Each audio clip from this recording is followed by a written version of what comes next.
Hello dear student, very welcome to our YouTube channel. This is Rashmi Singh. आज हम कराने वाले हैं 71 यानी कि 71वें बीपीएससी का पेपर। ठीक है, 71वें बीपीएससी का पेपर हम सॉल्व कराने वाले हैं, जिससे आप सभी को आने वाले एग्ज़ाम में किस तरह से क्वेश्चन आएंगे इसका आइडिया भी लग जाएगा और किस तरह से क्वेश्चन पूछे जाएंगे ये भी आपको पता चल जाएगा। इसी सीरीज़ में हम सभी स्टेट पीसीएस, जितने भी स्टेट पीसीएस के एग्ज़ाम होंगे, ठीक है, स्टेट पीसीएस और अन्य जो भी एग्ज़ाम होंगे वो सॉल्व करा देंगे। आपने देखा होगा अधिकांश जो क्वेश्चन होते हैं कई बार सेम क्वेश्चन पेपर में रिपीट होते रहते हैं। ठीक है, अगर हम बहुत ज़्यादा जो पेपर आ चुके हैं एग्ज़ाम में वो अगर हम सॉल्व कर लेते हैं तो कई क्वेश्चन हमें ये आइडिया भी हो जाएगी किस टॉपिक से पूछे जा रहे हैं और करंट अफेयर में किस तरह से क्वेश्चन बन रहे हैं। ठीक है, इसलिए सबसे पहले आज हम देख लेते हैं बीपीएससी का पेपर जो 71 जो पेपर हुआ था, 71वां जो बीपीएससी का पेपर हुआ था वो आज सॉल्व कर लेंगे। और ये कब हुआ था, ये तिथि थी यानी कि डेट थी, ये सितंबर में हुआ था। ठीक है, 13 सितंबर में हुआ था। अभी हालिया में पेपर सितंबर में किया गया था। इसका आइए एनालिसिस कर लेते हैं और किस तरह से क्वेश्चन पूछे जाते हैं। 75 क्वेश्चन आज इसे हम सॉल्व कर लेंगे क्योंकि 150 क्वेश्चन इसमें अबाव होते हैं। 75 क्वेश्चन इसमें आप सॉल्व कर लेंगे पार्ट फर्स्ट में और 75 पार्ट सेकंड में कर लेंगे। ठीक है, आइए चलते हैं, सॉल्व करते हैं आज का बीपीएससी 71वां बीपीएससी का पेपर। ठीक है, जिससे आपको आने वाले जो एग्ज़ाम होंगे उसमें बहुत ज़्यादा मदद मिल जाएगी। ठीक है, पहले हम इसको इरेज कर देते हैं फिर स्टार्ट करते हैं अपने क्वेश्चन पे। चलते हैं कि किस तरह से क्वेश्चन पूछे जा रहे हैं। इस तरह से अगर हम कर लेते हैं तो आधा काम हमारा कंप्लीट हो जाता है, क्योंकि ये पता होना चाहिए कि क्वेश्चन किस तरह से बन रहे हैं। ठीक है, आइए देख लेते हैं। क्वेश्चन नंबर फर्स्ट है, क्वेश्चन नंबर फर्स्ट है यूएनडीपी के मानव विकास सूचकांक HDI रिपोर्ट 2025 के अनुसार भारत में जीवन प्रत्याशा 1990 में कितनी थी? 58.6। ठीक है, इसको हम थोड़ा थिकनेस कम करेंगे बच्चे, थिकनेस कुछ ज़्यादा ही हो रही है। ठीक है, कितनी थी? 58.6 वर्ष थी। यह 2023 में कितनी हो गई है? ठीक है, लाइफ एक्सपेक्टेंसी जो रेट होती है, एक्सपेक्टेंसी जो रेट होती है, लाइफ एक्सपेक्टेंसी रेट, वो कितनी बढ़ गई है ये आपको बताना है। ठीक है, एक मिनट, अभी थिकनेस कुछ ज़्यादा ही कम हो गई है।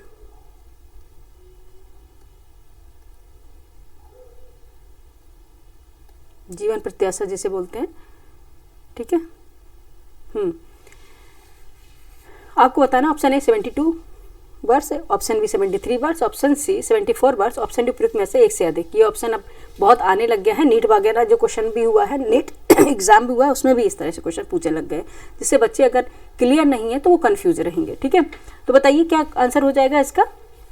इसका आंसर हो जाएगा 72 वर्ष। ठीक है, जीवन प्रत्याशा लाइफ एक्सपेक्टेंसी जो रेट होता है वो है 72 वर्ष। ठीक है, देखेंगे कि यूएनडीपी के अनुसार हम देखेंगे कि मानव विकास सूचकांक यानी कि HDI रिपोर्ट का 2025 में देखेंगे, इसके अनुसार देखेंगे तो भारत में जीवन प्रत्याशा 1990 में कितनी थी ये बता ही दिया था, 58.6 वर्ष थी। और 2023 में ये कितनी हो गई है? 72। ठीक है, 72 वर्ष हो गई है। ये लाइफ यानी कि जीवन प्रत्याशा किसे बोलते हैं? लाइफ जीने की, जितने लाइफ जी जाती है, जैसे कि अभी पहले 60, ये 58 थी, एवरेज 60 ईयर्स होती थी, लेकिन अब ये हो गई है 72। कितना जीवन काल होता है वो। ठीक है, ठीक है, अभी देखेंगे अब तक का सबसे उच्चतम स्तर भी है। ठीक है, और आंसर अपना हो जाएगा ऑप्शन ए। ठीक है, आंसर हो जाएगा ऑप्शन ए 72 वर्ष। ठीक है, नेक्स्ट चलेंगे, क्वेश्चन नंबर है, ठीक है, क्वेश्चन नंबर क्या है? सेकंड। क्वेश्चन नंबर सेकंड में पूछा गया है फरवरी 2025 में AI एक्शन समिटी किस शहर में आयोजित हुआ था? ठीक है, AI एक्शन समिट किस शहर में आयोजित हुआ था? Option A Bengaluru, option B Paris, option C Rome, option D में दिया गया उपयुक्त में से एक से अधिक। ठीक है, ये सभी में बीपीएससी का जितना भी एग्जाम आप देखेंगे, पहले तो ऐसा कि नेगेटिव मार्किंग नहीं थी तो ई ऑप्शन होता था। ठीक है, अब ई ऑप्शन हटा दिया, लेकिन डी में उन्होंने अधिकांश रख दिया कि उपयुक्त में से एक से अधिक। ठीक है, तो क्या आंसर होगा? पेरिस में हुआ था। कहाँ पे हुआ था ये? पेरिस में हुआ था। ऑप्शन बी इसका राइट आंसर हो जाएगा। ठीक है, 10 और 11 फरवरी 2025 के बीच पेरिस यानी फ्रांस में AI एक्शन शिखर सम्मेलन का आयोजन किया गया था। ठीक है, ठीक है, और ये जो सम्मेलन था ऐतिहासिक ग्रैंड पैलेस में हुआ था और इसकी जो अध्यक्षता की थी, प्रेसिडेंसी की थी फ्रांसीसी राष्ट्रपति इमैनुअल मैक्रोन ने। ठीक है, और साथ में कौन थे, भारतीय जो प्रधानमंत्री नरेंद्र मोदी जी। ठीक है, नेक्स्ट देखेंगे ऑप्शन क्या हो गया इसका, बी हो गया। नेक्स्ट चलेंगे, क्वेश्चन नंबर है 96। ठीक है, ये बीपीएससी का पेपर है बच्चे, हम अपने आप से नहीं बनाए हुए हैं। ठीक है, नेक्स्ट देखेंगे, देखो कैसे पेपर पूछा जा रहा है। क्वेश्चन नंबर 3 है 96वें अकादमी पुरस्कार 2024 में एम्मा स्टोन को किस फिल्म में मुख्य भूमिका के लिए ऑस्कर मिला है। ठीक है, किस फिल्म के लिए मुख्य भूमिका के लिए ऑस्कर मिला है। Option A la la land, option B poor things, option C है द फेवरेट, ऑप्शन डी उपयुक्त में से एक से अधिक। बताइए क्वेश्चन नंबर 3 का आंसर बताइए क्या हो जाएगा। किसके लिए मिला है, इन्हें मिला है पुअर थिंग्स के लिए। किसके लिए मिला है, पुअर थिंग्स के लिए। 96वें अकादमी पुरस्कार 2024 में एम्मा स्टोन ने पुअर थिंग्स में अपनी अभिनय के लिए जो सर्वश्रेष्ठ अभिनेत्री का ऑस्कर जीता है। ठीक है, पुअर थिंग्स में। नेक्स्ट देखेंगे क्वेश्चन नंबर 4 पे चलते हैं। ठीक है, नेक्स्ट क्वेश्चन नंबर 4 पे चलेंगे। क्वेश्चन नंबर 4 है किस गुजराती फिल्म ने 70वें राष्ट्रीय फिल्म पुरस्कार में राष्ट्रीय सामाजिक और पर्यावरणीय मूल्यों को बढ़ावा देने के लिए सर्वश्रेष्ठ फिल्म का पुरस्कार जीता है। सर्वश्रेष्ठ फिल्म का पुरस्कार जीता है। ऑप्शन ए है हेल्लारो, ऑप्शन बी है छेल्लो शो, ऑप्शन सी है कच्छ एक्सप्रेस, ऑप्शन डी उपयुक्त में से एक से अधिक। ठीक है, बहुत ज़्यादा ये लाइवलेट में भी था। बताइए कौन सा है, किस गुजराती फिल्म ने किया है। ये है कौन सी गुजराती फिल्म है, ये है, एक मिनट बच्चे, माइक हमारा थोड़ा काम नहीं कर रहा, एक मिनट इसको हम लगाएंगे। ठीक है, कौन सी फिल्म है, ये है कच्छ एक्सप्रेस, कच्छ एक्सप्रेस ने। ठीक है, कौन सी फिल्म है, गुजराती फिल्म है कच्छ एक्सप्रेस। इसके निर्देशक थे विरल शाह। निर्देशक कौन है, विरल शाह। ठीक है, विरल शाह इसके निर्देशक हैं, विरल शाह। ठीक है, विरल शाह इसके निर्देशक हैं कच्छ एक्सप्रेस के। और 70वें राष्ट्रीय फिल्म पुरस्कारों में राष्ट्रीय सामाजिक और पर्यावरणीय मूल्यों को बढ़ावा देने वाली सर्वश्रेष्ठ फीचर फिल्म का पुरस्कार जीता है इसने, कच्छ एक्सप्रेस ने। ठीक है, नेक्स्ट देखेंगे आंसर क्या हो गया, ऑप्शन क्या होगा इसका, राइट आंसर ऑप्शन सी होगा। ठीक है, ऑप्शन सी इसका राइट आंसर हो जाएगा। नेक्स्ट चलेंगे क्वेश्चन नंबर 5 पे। क्वेश्चन नंबर 5 में क्या पूछा गया था, क्वेश्चन नंबर 5 में था निम्नलिखित में से किस व्यक्ति या संगठन को 2024 का रेमन मैग्सेसे पुरस्कार प्राप्त हुआ है। ठीक है, ऑप्शन ए है फुन्सको कर्मा, ऑप्शन बी है rural doctors movement, option C में है मियाजाकी हायायो, ऑप्शन डी उपयुक्त में से एक से अधिक। बताइए क्वेश्चन नंबर 5 का आंसर क्या हो जाएगा। ठीक है, आंसर हो जाएगा किसमें, इसमें एक से अधिक लोगों ने जीता है, तो ये डी आंसर होगा। कौन कौन ने जीता है, ये किसने जीता है। कर्मा फुन्सो है, ये भूटान से हैं, कर्मा फुन्सो ये है भूटान से हैं, और मियाजाकी हायायो ये जापान से हैं। इन्होंने दोनों लोगों ने जीता है, इसलिए इसमें 2 आंसर है, इसलिए एक से अधिक हो गया। ठीक है, ये जापान से हैं। और रूरल डॉक्टर्स मूवमेंट इन्होंने भी जीता है।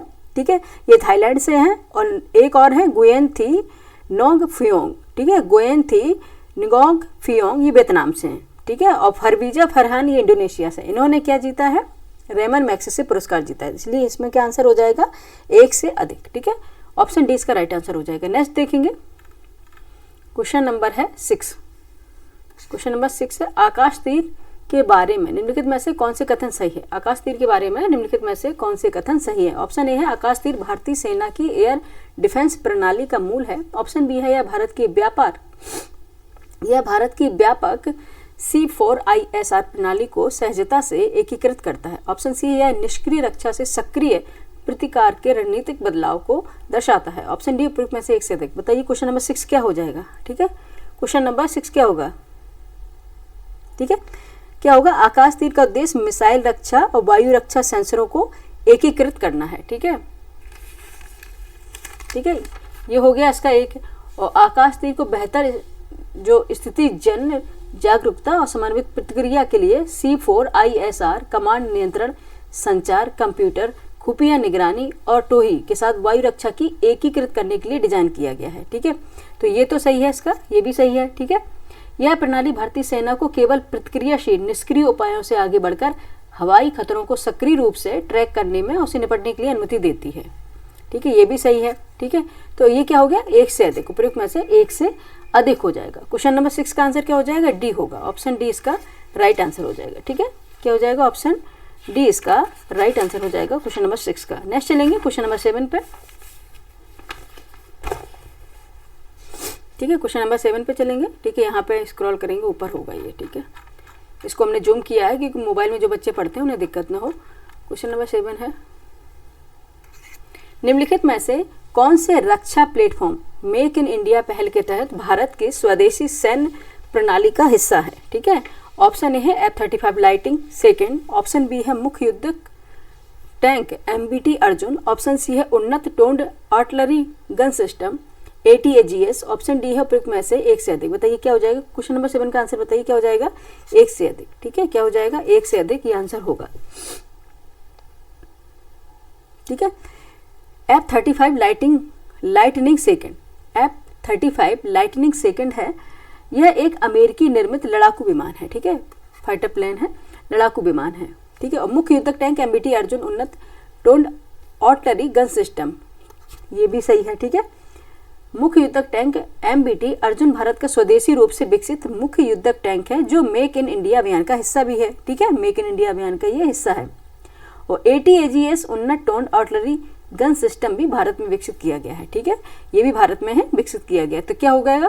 क्या हो जाएगा इसका आंसर? उपयुक्त में से एक से अधिक हो जाएगा। ठीक है, ये सभी सही है। ठीक है, तो एक से अधिक आंसर हो गया, ऑप्शन डी इसका राइट आंसर हो जाएगा। नेक्स्ट चलेंगे क्वेश्चन नंबर, अभी देखेंगे अधिकांश आपने देखा आंसर एक से अधिक निकल रहे हैं। ठीक है, लेकिन अगर आप जब यार इसमें क्लियर हैं, इस तरह से क्वेश्चन में अधिकांश यही होगा। ठीक है, अगर इस तरह से क्वेश्चन पूछे गए हैं स्टेटमेंट में तो अधिकांश एक से अधिक ही इसका आंसर होना चाहिए। ठीक है, और क्वेश्चन अगर इस तरह से दिया गया है कि जिसमें आप बिल्कुल श्योर हैं, ठीक है, तब जरूरी नहीं कि आप हमेशा एक से अधिक ही लगाएं। देखिए क्वेश्चन नंबर 8 पे, कौन सा दिन, ठीक है, आपको बताना क्वेश्चन नंबर 8, कौन सा दिन होलोकॉस्ट मेमोरियल डे के रूप में माना जाता है? ठीक है, कौन सा दिन होलोकॉस्ट मेमोरियल डे के रूप में जाना जाता है, आपको बताना है। ऑप्शन ए 15 जनवरी, ऑप्शन बी 27 जनवरी, ऑप्शन सी 10 फरवरी, ऑप्शन डी उपयुक्त में से एक से अधिक। बताइए क्वेश्चन नंबर 8 का आंसर बताइए क्या है? ठीक है, होलोकॉस्ट स्मृति दिवस, होलोकॉस्ट स्मृति दिवस प्रति वर्ष कब मनाया जाता है? 27 जनवरी को मनाया जाता है। ठीक है, 27 जैन को मनाया जाता है। ऑप्शन इसका बी राइट आंसर हो जाएगा। ठीक है, 27 जैन को मनाया जाता है। यह दिन ऑस्विट्स बिरकैनी की मुक्ति की सालगिरह को चिन्हित करने के लिए संयुक्त राष्ट्र द्वारा स्थापित किया गया था। ठीक है, और यह क्या होता है? जो होलोकॉस्ट से के पीड़ित यहूदियों और नाजी उत्पीड़न के अन्य लाखों पीड़ितों की याद करने के लिए समर्पित है। ठीक है, नेक्स्ट देखेंगे, ये न्यूज़ में भी रहा था। नेक्स्ट देखेंगे क्वेश्चन नंबर, अगर आप न्यूज़पेपर पढ़ते हैं तब आपको ये समझ में आएगा। नेक्स्ट देखेंगे क्वेश्चन नंबर 9, बानू मुश्ताक की किस पुस्तक को 2025 का अंतर्राष्ट्रीय बुकर पुरस्कार मिला है? ठीक है, आपको बताना है। Option A light of the heart, option B heart lamp, option C soul lantern, option D है उपयुक्त में से एक से अधिक। क्वेश्चन नंबर 9 का आंसर बताइए क्या हो जाएगा? हार्ट लैम्प को मिला है। ठीक है, बानू मुश्ताक की कौन सी पुस्तक है जिसे अंतर्राष्ट्रीय बुकर पुरस्कार मिला है? वो है heart lamp.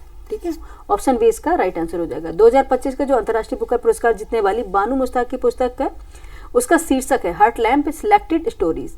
Heart lamp selected stories मूल रूप से 1990 और 2023 के बीच कन्नड़ में लिखी गई। ठीक है, कन्नड़ में लिखे गए इस संग्रह का दीपा भास्ती ने अंग्रेजी में अनुवाद किया है। किसने अंग्रेजी अनुवाद इसको किसने किया है? दीपा भास्ती ने। ठीक है, आंसर क्या हो जाएगा? ऑप्शन बी इसका राइट आंसर हो जाएगा। नेक्स्ट चलेंगे क्वेश्चन नंबर 10 पर। सिंधु जल संधि के अनुसार 3 पूर्वी नदियां भारत को आवंटित की गई हैं। निम्नलिखित में से कौन सी उनमें शामिल नहीं है? ठीक है, शामिल नहीं आपको बताना। ऑप्शन है Jhelum, option B Ravi, option C Sutlej, option D उपयुक्त में से एक से अधिक। बताइए क्वेश्चन नंबर 10 का आंसर क्या हो जाएगा? कौन सी इसमें शामिल नहीं है? झेलम नहीं है। ठीक है, ऑप्शन ए राइट आंसर हो जाएगा। क्यों नहीं है? देख लेते हैं कि 1960 की जो सिंधु जल संधि हुई थी, ठीक है, IWT के अनुसार भारत और पाकिस्तान के बीच सिंधु बेसिन की जिन नदियों का आवंटन किया गया था उसमें थी एक तो पूर्वी नदियां थी, दूसरी थी पश्चिमी नदियां। पूर्वी नदियां थी जिसमें भारत को आवंटित की गई थी वो रावी, ब्यास, सतलज थी। कौन सी थी? रावी, ब्यास, सतलज। ब्यास इसमें हो जाएगा। ठीक है, झेलम नहीं होगा।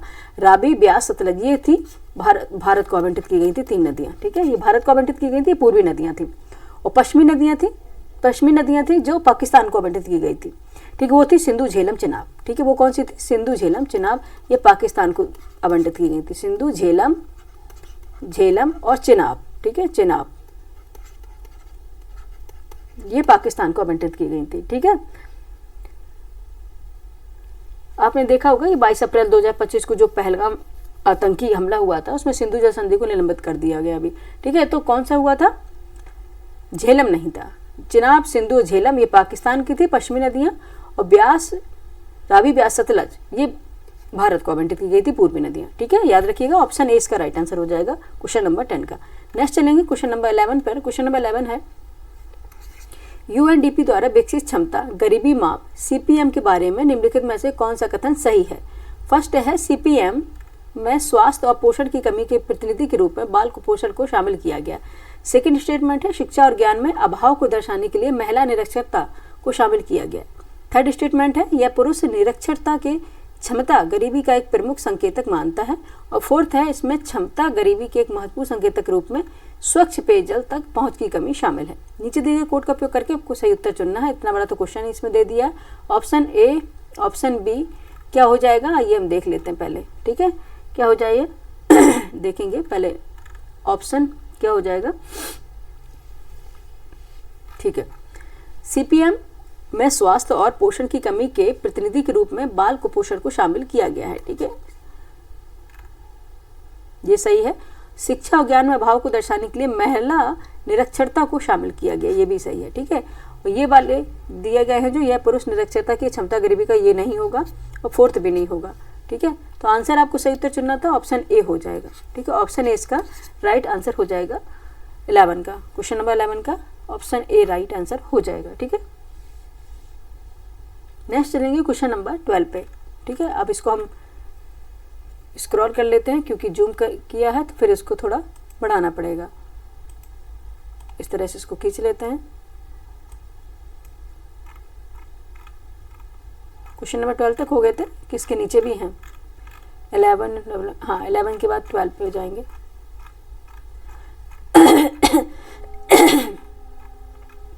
क्वेश्चन नंबर 12 पे। ठीक है, ये बाकी इससे अभी कोई लेना देना है नहीं। ठीक है, लेना देना कोई है नहीं क्योंकि ऑप्शन ए ही इसका सही आंसर था। क्वेश्चन नंबर 12 पे चलते हैं। निम्नलिखित में से कौन सी वस्तु या वस्तुएं अप्रैल सितंबर 2024-25 के दौरान भारत के निर्यात की शीर्ष 10 प्रमुख वस्तुओं में से नहीं है। यहाँ अंडरलाइन कर लेंगे, पूछ क्या रहा है, नहीं है। ऑप्शन ए पेट्रोलियम उत्पाद, ऑप्शन बी लोहा और इस्पात, इस्पात मतलब स्टील, ऑप्शन सी बासमती चावल, ऑप्शन डी उपयुक्त में से एक से अधिक। बताइए क्वेश्चन नंबर 12 का आंसर क्या होगा। ठीक है, क्या होगा, कौन इसमें नहीं है। ठीक है, भारत के निर्यात की शीर्ष 10 प्रमुख वस्तु में से नहीं है, वो है बासमती चावल। ठीक है, बासमती चावल नहीं है। ठीक है, इस पर निर्यात का हिस्सा नहीं है। ठीक है, कौन से निर्यात का हिस्सा नहीं, इसे रोक दिया गया था बासमती चावल को। ऑप्शन सी राइट आंसर हो जाएगा। ठीक है, पेट्रोलियम उत्पाद भी है, लोहा इस्पात भी है। ठीक है, लेकिन कौन सा नहीं है, बासमती राइस नहीं है इसका हिस्सा। ठीक है, क्वेश्चन नंबर 12 का आंसर हो जाएगा ऑप्शन सी। नेक्स्ट चलेंगे क्वेश्चन नंबर 13 पर। क्वेश्चन नंबर 13 है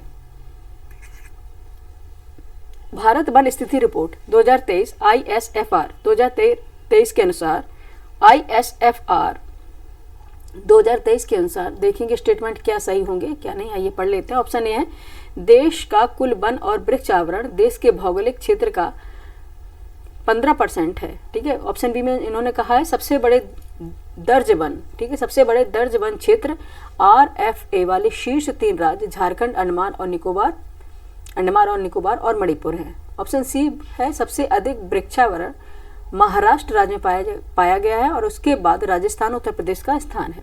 ऑप्शन डी में दिया गया उपयुक्त में से एक से अधिक। बताइए आंसर क्या हो जाएगा। क्वेश्चन नंबर 13 का आंसर बताएं क्या हो जाएगा, क्या हो जाए पूछा क्या गया था के अनुसार कौन सा सही है। ठीक है, क्या है सबसे अधिक जो वृक्षावरण है। ठीक है, वृक्षावरण है सबसे ज्यादा महाराष्ट्र राज्य में पाया गया है और उसके बाद राजस्थान में और उत्तर प्रदेश का स्थान है। ठीक है,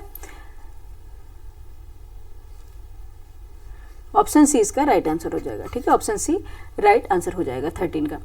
भारत वन स्थिति रिपोर्ट 2023 के अनुसार देखेंगे,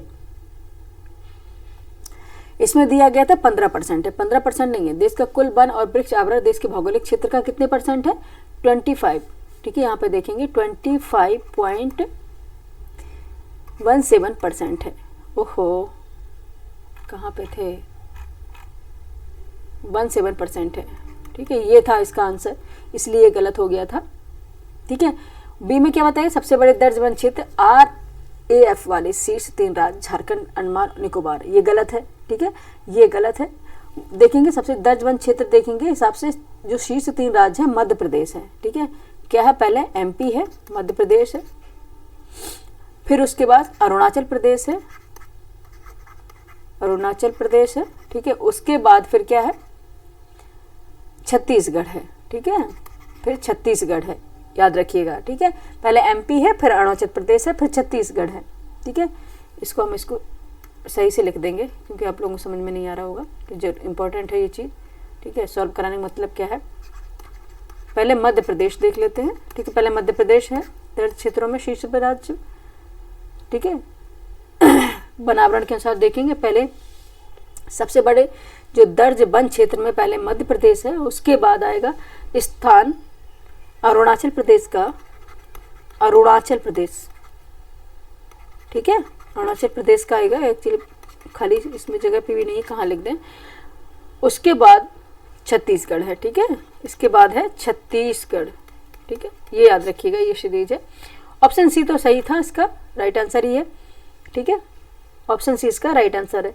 और सर्वाधिक अगर वृक्ष आवरण देखा जाए, प्रतिशत वाले राज्य देखे जाए तो है लक्षद्वीप, मिजोरम और अंडमान अंडमान निकोबार दोनों हैं। सबसे अधिक वृक्ष आवरण महाराष्ट्र राज्य में पाया गया है, उसके बाद राजस्थान में, उसके बाद उत्तर प्रदेश का स्थान है, ठीक है, ये याद रखिएगा। नेक्स्ट चलेंगे क्वेश्चन नंबर 14 पर। क्वेश्चन नंबर 14 है 2023 में वैश्विक सेवाओं के निर्यात में, 2023 में वैश्विक सेवाओं के निर्यात में निम्नलिखित में से किस देश की भारत से अधिक हिस्सेदारी थी, ठीक है। किस देश की भारत से अधिक हिस्सेदारी थी। ऑप्शन ए रूस, option B Ireland, option C Indonesia, option D उपरोक्त में से एक से अधिक। क्वेश्चन नंबर 14 का आंसर बताएं क्या हो जाएगा, ठीक है। किसकी थी, आयरलैंड की थी। ऑप्शन बी इसका राइट आंसर हो जाएगा, ठीक है। ऑप्शन बी इसका राइट आंसर हो जाएगा, किसकी थी, आयरलैंड की थी।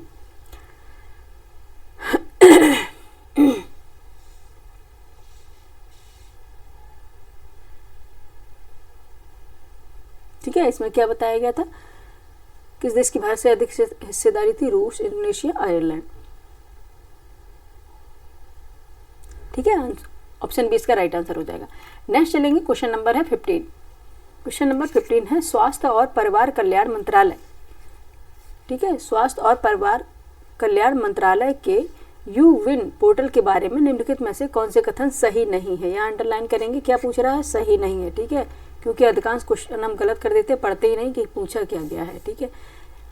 ऑप्शन ए है यह QR आधारित ई टीकाकरण प्रमाण पत्र प्रदान करता है। ऑप्शन बी है माता पिता और बच्चों के लिए आयुष्मान भारत स्वास्थ्य खातों आभा के निर्माण की सुविधा प्रदान करता है। ऑप्शन सी पोर्टल 11 क्षेत्रीय भाषाओं में उपलब्ध है। ऑप्शन डी उपरोक्त में से एक से अधिक।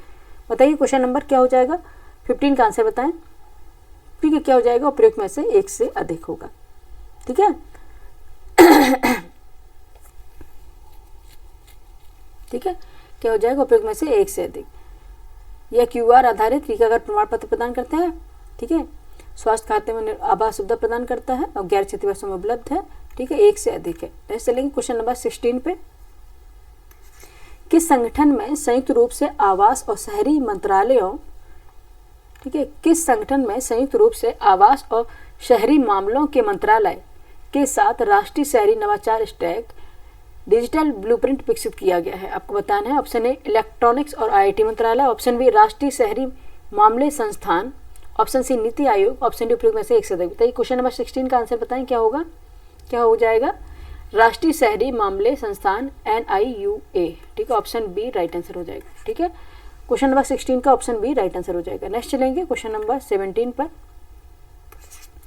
31 अक्टूबर 2024 तक भारतमाला परियोजना के तहत किस राज्य में सबसे अधिक निर्मित सड़क की लंबाई थी, ठीक है। आपको बताना है किस राज्य में सबसे अधिक निर्मित सड़कों की लंबाई थी, ठीक है। ऑप्शन क्या हो जाएगा, ए ही हो जाएगा, ठीक है। ऑप्शन ए ही होगा, बाद में ऑप्शन पढ़ने की जरूरत ही नहीं है, ठीक है। ऑप्शन इसका राइट आंसर हो जाएगा, ठीक है।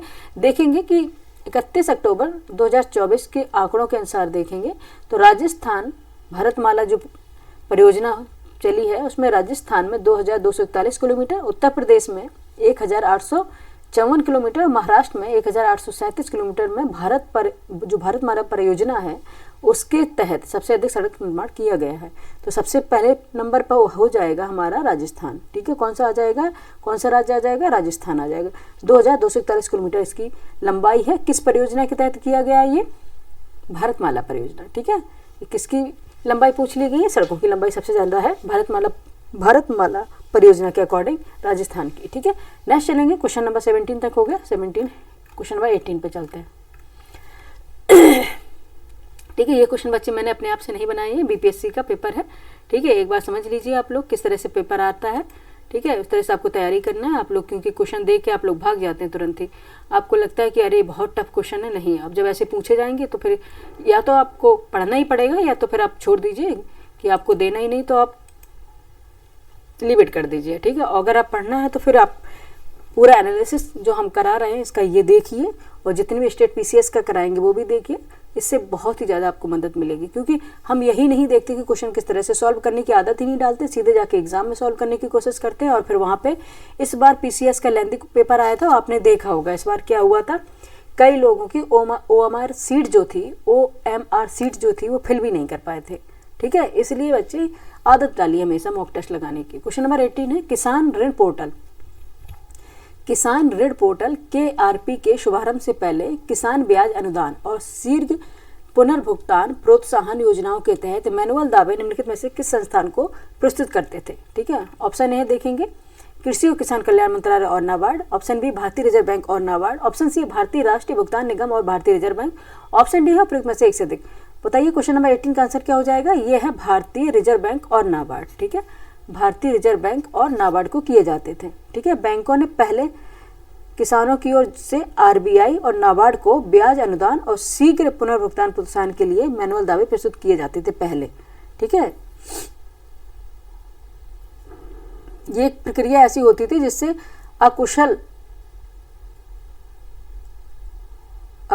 अकुशलता होती थी और देरी भी होती थी इससे। ठीक है, ऑप्शन बी इसका राइट आंसर हो जाएगा। नेक्स्ट चलेंगे क्वेश्चन नंबर 19 पे।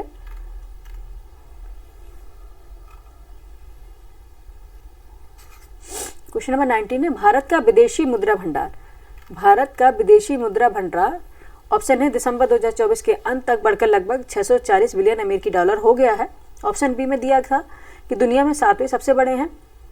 ऑप्शन सी में 2024 में लगभग 24 बिलियन अमेरिकी डॉलर के BOP घाटे के कारण, ठीक है, BOP घाटे के कारण कमी आई है। ऑप्शन डी उपयुक्त में से BOP क्या घाटा क्या होता है, बैलेंस ऑफ पेमेंट के घाटे के कारण कमी आई। ऑप्शन डी है उपयुक्त में से एक से अधिक।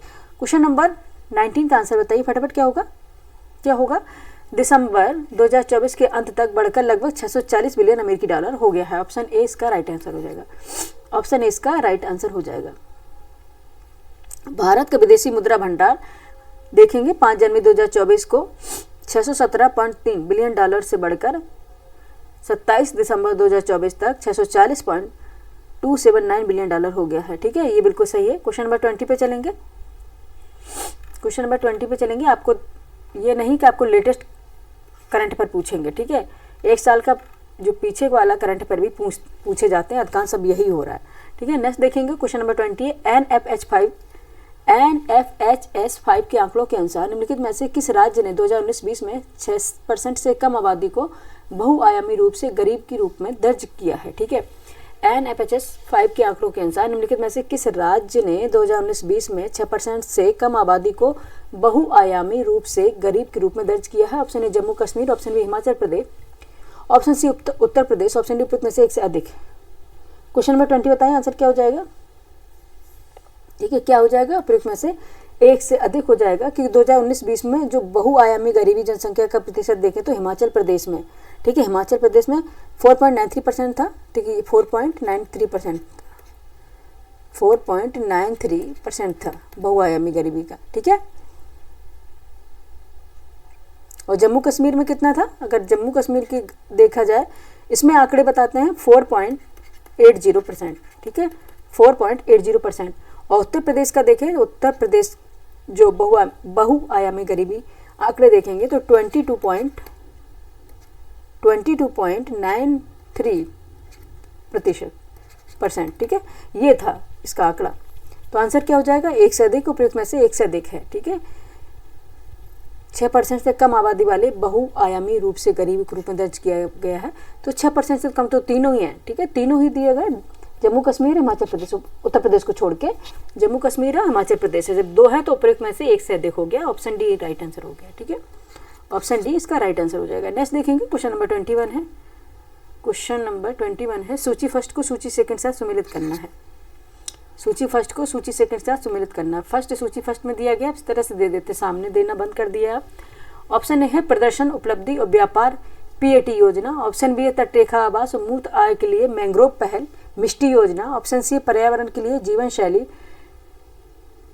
लाइफ पहल जो है। ऑप्शन डी है राष्ट्रीय स्वच्छ वायु कार्यक्रम NCAP। ठीक है, अब इसको मिलाना है आपको सूची सेकंड से। ठीक है, फर्स्ट है 2023-24 के केंद्रीय बजट में पेश किया गया है। सेकंड में ऊर्जा गहन उद्योगों में उत्सर्जन को कम करने का लक्ष्य। थर्ड में दिया है राष्ट्रीय स्तर की रणनीति के रूप में 2019 में लॉन्च किया गया। फोर्थ में नवंबर 2021 में ग्लासगो में COP26 लॉन्च किया गया है। ठीक है, अब इसको मिला लेते हैं। ठीक है, 21 का मिला लेते हैं, आंसर आपका निकल के आएगा। इसका ऑप्शन पे हम चलते, पहले यहाँ पे देखेंगे, इसका यहीं पे खत्म हो जा रहा है क्या ऑप्शन? हाँ, इसको ऊपर स्क्रॉल करना पड़ेगा। ठीक है, आंसर आएगा निकल के सी। ठीक है, सी ऑप्शन इसका निकल के आएगा। ठीक है, 21 का आंसर क्या हो जाएगा बच्चे? सी निकल के आएगा। नेक्स्ट चलेंगे क्वेश्चन नंबर 22, वार्षिक PLFS 2023-24 रिपोर्ट के अनुसार ऑप्शन ए है वर्ष 2021-22 के बाद से शहरी महिलाओं की तुलना में ग्रामीण महिलाओं की श्रम बल भागीदारी दर LFPR में अधिक वृद्धि हुई है। ठीक है, ऑप्शन बी में दिया गया है 36 राज्यों और केंद्र शासित प्रदेशों में से 90% राज्यों में कार्यबल भागीदारी दर WPR सभी उम्र के लिए राष्ट्रीय औसत 43.7% से अधिक नीचे है, अधिक नहीं नीचे है। ऑप्शन सी है कृषि में महिला श्रमिकों की हिस्सेदारी 2017-18 से 2023-24 तक काफी कम हो गई है। और डी में वही आंसर है, उपयुक्त में से एक से अधिक। बताइए क्या आंसर हो जाएगा? क्वेश्चन नंबर 22 का आंसर बताइए क्या होगा?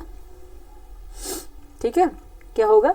बस 2021 और 22 के बाद से शहरी महिलाओं की तुलना में ग्रामीण महिलाओं के श्रम बल भागीदारी दर LFPR में अधिक वृद्धि हुई है। ठीक है, ऑप्शन ए राइट आंसर हो जाएगा। ठीक है, ऑप्शन ए इसका राइट आंसर हो जाएगा। ठीक है, 22 का ऑप्शन क्या होगा?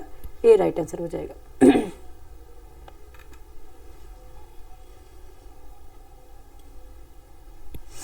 नेक्स्ट चलेंगे, क्वेश्चन नंबर है 23। क्वेश्चन नंबर है 23, निम्नलिखित में से क्या विज्ञान प्रौद्योगिकी और नवाचार नीति 2020 का परिणाम नहीं था? ठीक है, यहाँ पे अंडरलाइन करेंगे, क्या पूछा है? नहीं था। ऑप्शन ए है एक राष्ट्र एक सदस्यता। ऑप्शन बी है अनुसंधान नवाचार उत्कृष्टता फ्रेमवर्क RIEF। ऑप्शन सी है अटल इनोवेशन मिशन। ऑप्शन डी उपयुक्त में से एक से अधिक। 23 का आंसर बताएं फटाफट, क्या हो जाएगा? परिणाम नहीं था, कौन सा नहीं था? अटल इनोवेशन मिशन इसका परिणाम नहीं था। ठीक है, अटल नवाचार मिशन विज्ञान और प्रौद्योगिकी नीति 2020 से पहले का है और इसका परिणाम नहीं है ये। ठीक है, ये याद रखना। इस नीति ने भारत के वैज्ञानिक अनुसंधान और नवाचार पारिस्थितिकी तंत्र को बेहतर बनाने के लिए एक राष्ट्र एक सदस्यता और अनुसंधान एवं नवाचार उत्कृष्टता ढांचे की शुरुआत की है। ठीक है, ये क्या एक राष्ट्र एक सदस्यता होगी, अनुसंधान नवाचार उत्कृष्टता फ्रेमवर्क होगा और अटल इनोवेशन पहले का मिशन है, ये नहीं है। ठीक है, ऑप्शन सी इसका राइट आंसर हो जाएगा। नेक्स्ट चलेंगे क्वेश्चन नंबर 23 से 24। क्वेश्चन नंबर 24 पे चलेंगे। देश के सकल मूल वर्धित, अभी ये सारे करंट अफेयर से संबंधित क्वेश्चन चल रहे हैं, जैसे ये खत्म हो गए क्वेश्चन। ठीक है, उसके बाद क्वेश्चन आएंगे अच्छे से, सिंपल से, जल्दी से 75 क्वेश्चन तक हम पहुंच जाएंगे। ठीक है, और इसमें जो कॉन्वेक्स है वो भी आपको पता होगा कि डेटा आधारित होती है हमेशा। ठीक है, तो आपको उसके लिए तैयार रहना होगा। देश के सकल मूल वर्धित GBA में सूक्ष्म लघु और मध्यम उद्यमों की हिस्सेदारी 2020 से 21 में से बढ़कर 2022 से 23 में हो गई है, ये आपको बताना है। ठीक है, कितनी हो गई है, ये डेटा है इसका, और डेटा भी आपको याद करने पड़ेंगे अगर आपको स्टेट PCS कोई भी क्वालिफाई करना है तो। ठीक है, तो क्या हो जाएगा आंसर? उसका हो जाएगा 27.3% से कितनी हो गई? 30.1%। ऑप्शन बी इसका राइट आंसर हो जाएगा। ठीक है, ठीक है, MS देखेंगे, MSME भारत की आर्थिक वृद्धि की क्या है? आधारशिला है। ठीक है, जो रोजगार निर्माण निर्यात में योगदान भी देती है। और हाल के वर्षों में देखेंगे इस क्षेत्र में जो वृद्धि हुई है, अच्छे से वृद्धि भी हो रही है। देश के सकल मूल वर्धित GBA में इसकी हिस्सेदारी 2020-21 से 27.3 से बढ़कर 2021-22 में 29.6 थी और 2022-23 में देखेंगे तो 50% तक हो गई है। ठीक है, याद रखिएगा। ऑप्शन क्या हो जाएगा, बी राइट आंसर हो जाएगा 24 का। नेक्स्ट चलेंगे, क्वेश्चन नंबर 25 है,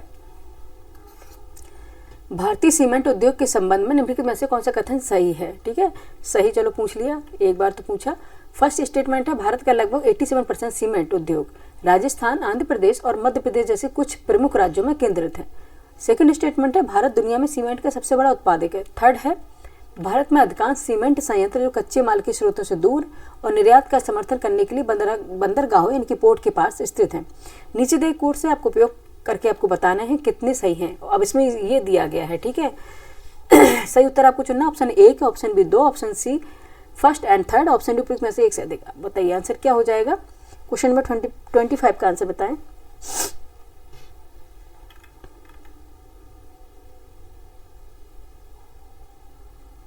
ठीक है, क्या होगा, केवल एक ही इसमें सही होगा, ऑप्शन ए इसका राइट आंसर हो जाएगा। ऑप्शन ए इसका राइट आंसर हो जाएगा। ठीक है, देखेंगे सीमेंट उद्योग लगभग 87% हिस्सा तेलंगाना में है। ठीक है, उद्योग राजस्थान में नहीं है। 87% सीमेंट का उद्योग राजस्थान में ना होके कहाँ है, तेलंगाना में है।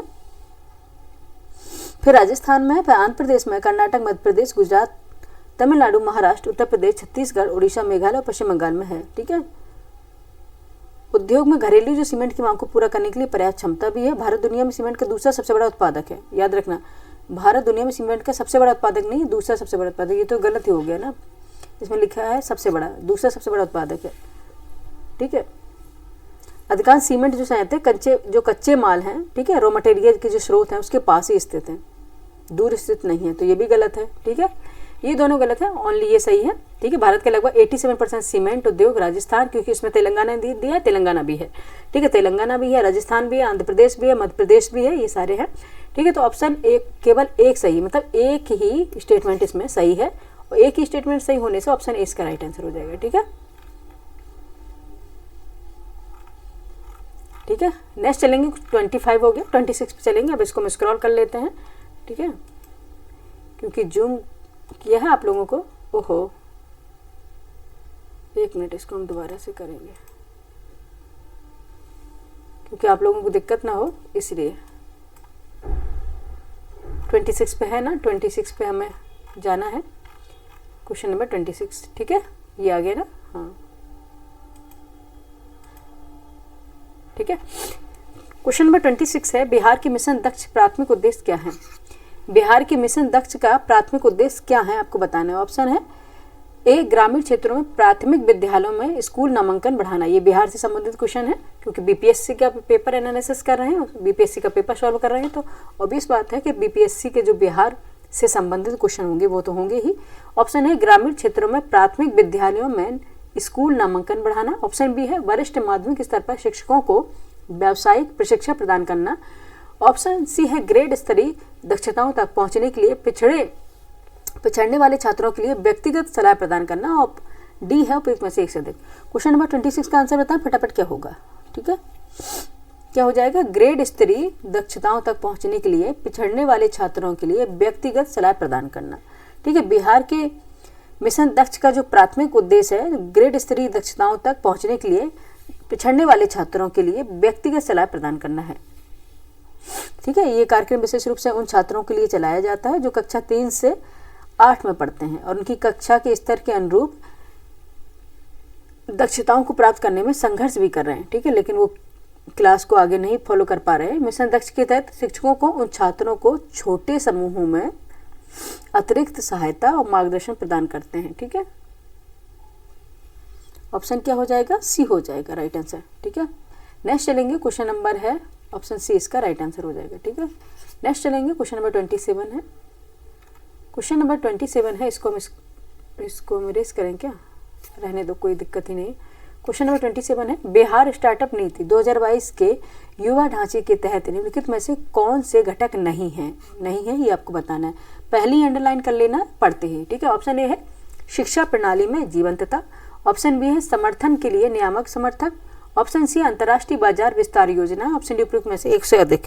ठीक है, आंसर बताइए क्या हो जाएगा फटाफट। 27 का क्या हो जाएगा, अंतर्राष्ट्रीय बाजार विस्तार योजना। ठीक है, अंतर्राष्ट्रीय बाजार विस्तार योजना इसका आंसर हो जाएगा।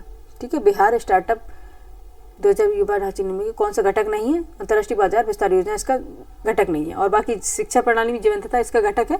समर्थन के नियामक समर्थक है, ठीक है, ये इसका है। देखेंगे बिहार स्टार्टअप नीति 2022 के तहत युवा ढांचे के तहत अंतर्राष्ट्रीय बाजार विस्तार योजना घटक, ये इसका हिस्सा नहीं है, ठीक है। युवा ढांचे घटक में कौन कौन से हैं देख लेते हैं। वाई मतलब यूथ, ठीक है, एंटरप्रेन्योरशिप यानी युवा उद्यमिता।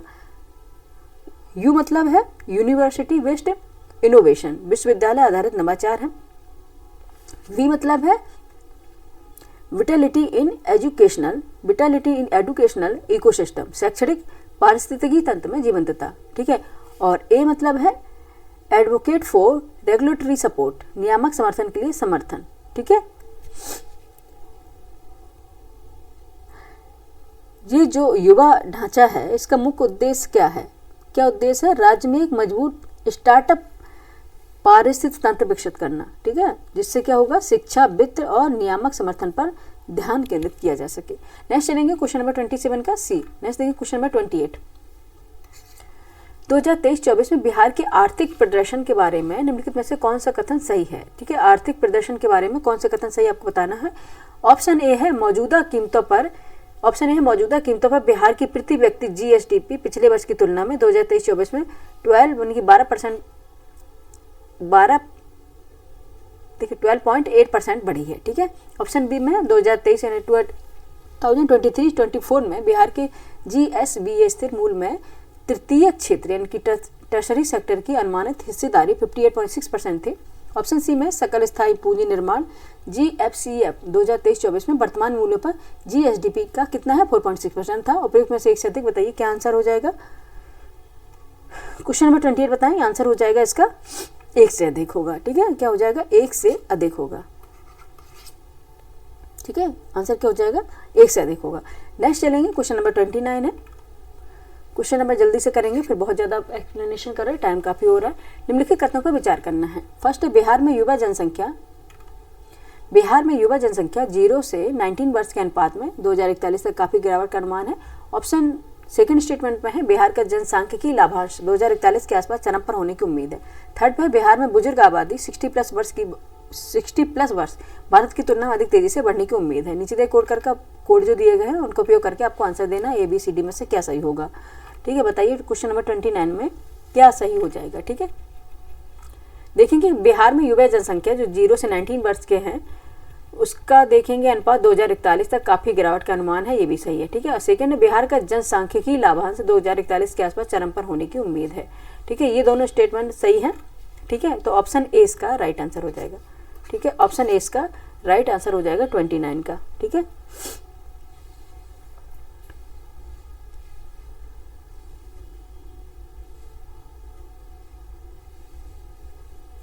ठीक है, और उसमें दिया गया था कि बिहार में जनसांख्यिकी लाभांश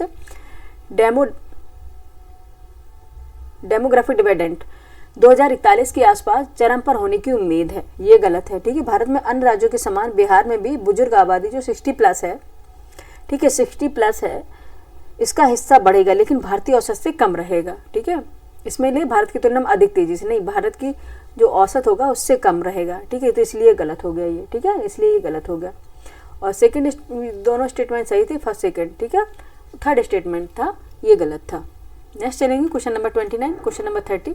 क्वेश्चन नंबर 30 है, काफ़ी क्वेश्चन अच्छे पूछे गए थे, तब काफ़ी करंट अफेयर डेप्थ में भी पूछा गया था। क्वेश्चन नंबर 30 है PLFS 2023-24 के अनुसार निम्नलिखित में से कौन सा कथन बिहार में महिलाओं के बीच रोजगार की प्रकृति को सबसे अच्छा वर्णन करता है, ठीक है। सबसे अच्छा वर्णन करता है ऑप्शन ए, ज़्यादातर महिलाएं औपचारिक नियमित वेतन वाली नौकरियों में कार्यरत हैं, ये तो बिल्कुल गलत है, ठीक है, ये तो बिल्कुल ही गलत है। नेक्स्ट चलेंगे, इसको स्क्रॉल करेंगे या फिर एक साइड होगा भी, ठीक है, कोई बात नहीं, इसको इस तरह से खिसका लेंगे। ओहो, जब भी हम इस तरह से खिसकाएंगे पता नहीं क्या ही दिक्कत हो जाती है इसको। नहीं यार, क्यों नहीं हो रहा है, एक मिनट बच्चे, 30 से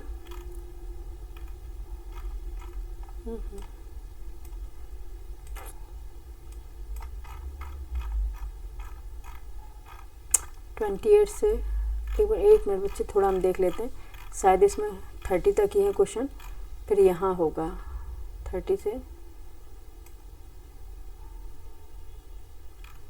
हाँ ये है ना, इसलिए ऐसा हो रहा था कि वहाँ पे जब पूछा ही नहीं था। ठीक है, सेकंड स्टेटमेंट क्या था?